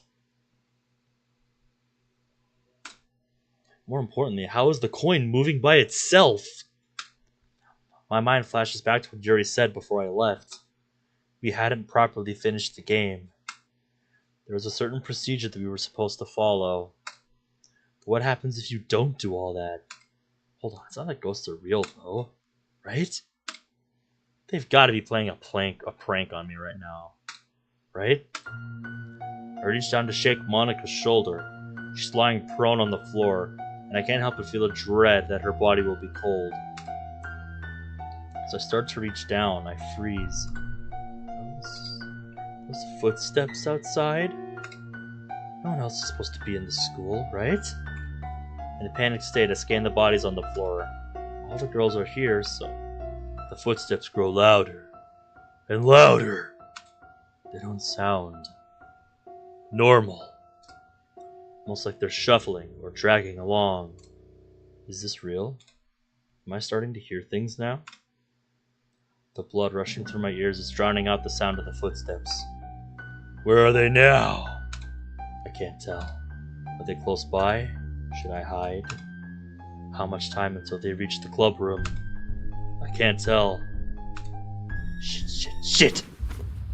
I throw myself to the floor, squeezing my eyes shut. The sound of my heart hammering in my chest is almost deafening.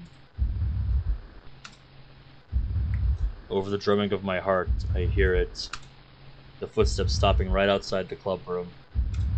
Please don't open that door. As the door rattles off open, there's an awful, sickening silence. Until someone or something breathes. Some kind of raspy gurgling. And and a low, deep vocalization. Something that sounds off, as if someone had warped the sound in a computer program. Something completely and utterly unnatural raises the hair on the back of my neck. Po, po, po. I feel absolutely paralyzed. My muscles are tensed, my jaw aching from my clenching it shut in nervousness. But if I relaxed, the adrenaline running through my body would immediately give me away with my trembling. As the sweat trickles down the side of my head, I hear it drawing near. Po, po, po. A warm moistness settles on my neck, as if someone were breathing over me. I dare not even breathe. The idea of breathing in this fetid smell of its breath immediately triggers my gag reflex. Am I imagining this? I can't be, can I? Can't think of any way that this could all be just a simple prank. There's no way any of the girls could have manufactured this being that feels wrong to its very core. The temptation to satisfy my curiosity and look at whatever's hovering over me is almost overpowering. Their instinct deep within demands that I keep my eyes shut. I can't help but feel a sense of dread that something horrific will happen if I look up. All I can think to do is pray for this thing to go away. Please go away, please go away, please go away. Maybe this mantra can help me drown out the sheer fear I'm feeling. While silently chanting my mantra over and over in my head, I realize that the room has gone quiet. Suspiciously quiet. It's too soon to move, is it? I'll give it 5 minutes until I peek out at the room. Seconds turn to years, turn to decades. I can't tell how much time has passed, and given my panicked state of mind, I don't trust myself to judge time well. Feels like an hour has passed, but it's probably more like a minute or two. Or has it been 5 minutes? Should I open my eyes? Should I? Hold on. Shouldn't I be getting help for the others soon? If something happens to me, then I can't get help for them anyway. What do I do? How much longer should I hold out for? Can't believe this is actually happening. I've gone insane, haven't I? Do I dare open my eyes? I strain to hear something. Anything. But it's completely silent. Do I dare? Do I? Maybe I should, if only to end this torment. Screw it. I cautiously open my eyes, the smallest bit, peeking out from behind a curtain of lashes. Nothing is there. Just an empty classroom. A wave of relief cascades through my body, and as quietly as I dare, I let out the breath I've been holding in. I lay there for a bit, breathing heavily. Slowly I get up and walk over to Monica and desperately shake her. In my hysterical state, I can't help but think that she's probably dead. Monica! Monica! Please wake up! Your face. Monica! My what? You should have seen your face. She sits up, emerald eyes tearing up from mirth. What? Did you think we were actually dead? Her laughter fills the room as the other girls also sit up. I'm sorry for scaring you twice in one night then. But as you said, it is Halloween. This whole thing, it's just a prank? The board? The footsteps? Of course! Yuri told me about Kokori-san a week before Halloween, so I was able to rig the answers. It wasn't a ghost or anything like that, dummy. Sarah would have said that Kokori-san was right no matter what answer Monica made it give. The footsteps? There's some little speakers I hid outside the classroom. Sayori had the idea to pre-record some footsteps and send them to me so we could make it sound like there was something coming. I sigh as all the tension leaves my body. At least there was a rational explanation for all of this. As the other girls laugh, I can't help but join in. Very elaborate, I must say. That's a hell of a setup. Yeah, they got me fair and square. Alright, guys. I'll admit. Well played. You got me good. I am curious, though. Tired, dog. How did you get another person to agree to this? Huh? What do you mean? Come on, guys. Game's up. I know it was just a prank. No, seriously, what do you mean? Are you really gonna keep up the joke? You know, the guy who came inside while I was on the floor? He's all gurgly and raspy and kept making these noises. What's up? That sounded wrong. Like he was saying, well, sound dumb when I try to mimic him, but it was something like, "Oh." I'm gonna fall asleep if he... Holy Yeah. fuck. I think we're almost done with the Halloween scene here, so... Ben, what are you talking about? We didn't ask anyone else to help out. After all, we couldn't take the risk of having someone report that we trespassed. Indeed, Monika's ruse was simply to rig the Kokori-san ritual and use the speakers. Who are you talking about? As far as we're concerned, we're the only ones in the building. What? You guys are completely serious now. Everyone nods. The only things I did were deliberately moving the coin around while I was touching it and rigging the speakers. Nothing else. That's right. Sayori, you swear that you're telling the truth. I am. Sayori would never lie like that to me, so that only means... Wait, so you guys didn't hear it? They all exchange looks of bewilderment. Am I actually losing my mind? Like Yuri said, I'm pretty sure it's just us in the building. You're honestly telling me you didn't hear anything? The girls all share a look of alarm. Ben, relax. There was nothing there.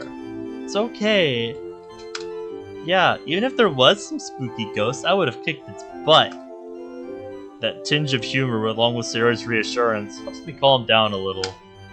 I'm not exactly convinced, but if the others didn't see or hear anything, and they were in the same room, then I must have just imagined it. Right? Okay, everyone. It's getting late. Let's clean up and call it a night. I used to think that I'd grown out of Halloween, but today made me realize that anyone can enjoy it. Horror can be fun. Maybe I'll talk to Yuri more about that stuff. Are you okay? Huh? Yeah, I'm good. Just thinking about the Ouija board. That thing really got to you, huh? I was a little scared too, even though I knew Monika was behind it all. Anyway, I'll see you in school tomorrow. Good night. See ya, Sayori. As I turn and walk home, can't help but laugh. Yeah, those girls got me good. Never saw it coming. The bit where the coin was moving by itself was really good too. Wait. Monika only said that she rigged the actual ritual. Not that she moved the coin around afterwards. To mention, there's no way she could have moved it when she was on the floor. Coin? The entity? So does that mean... I take it back. I hate Halloween.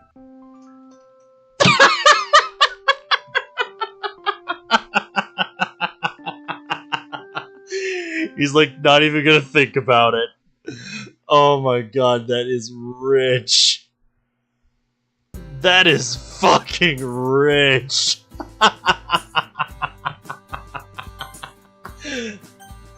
I'd love to hear from one of the devs what the explanation was there.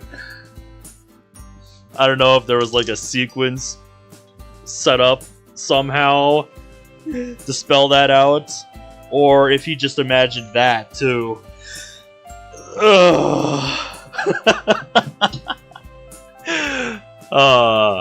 Yeah, indeed, Oreo, indeed.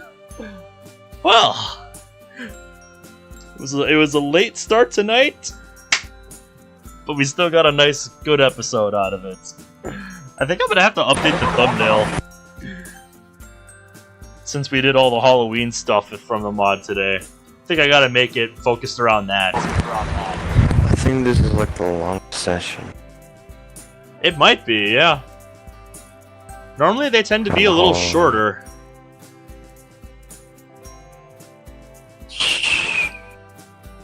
So, yeah. We're getting closer and closer to where I was when I did my original playthrough of this mod a few years ago. Zach was hacked by an evil Australian spirit. How do you mean? How do you figure, I mean? Come on now. But yeah, good times all around. And soon enough, in-game, we'll be getting to like the snow backgrounds and stuff. I remember that. And then it'll be the Christmas seasonal stuff. Listen to the audio static. Let's go with my fan. Yep, I've got a fan blowing on me from the side, like I always do. Even when it's cold outside and there's snow on the ground, I still gotta have it, you know? Just helps me fall asleep. Helps me from getting too hot. Anywho, we're kind of just rambling at this point. Yeah, let's call it. Looking forward to Before I getting closer and fucking die. closer to where I left off in my initial playthrough this from a couple of years ago. Getting to stuff I've never actually seen. It'll be interesting. So, anywho, that's gonna be it until next time. I'm thinking about whether or not I want to stick with my schedule for Sunday, New Year's Eve, because I'm set to try and finish the Modern Warfare 3 2011 campaign on Veteran.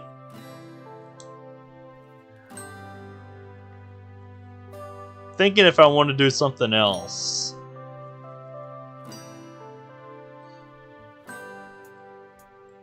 Don't know what exactly I would do, though. That's the question.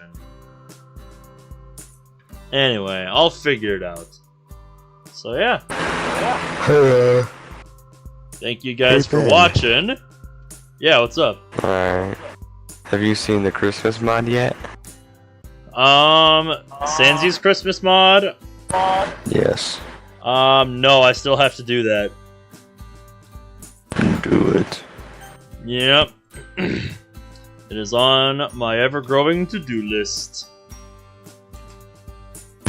Maybe that's the thing for your whatever day. I don't fucking. Maybe. I'll figure it out. But yeah, again, thank you guys for watching, and I will see you guys next time. So until then, take care.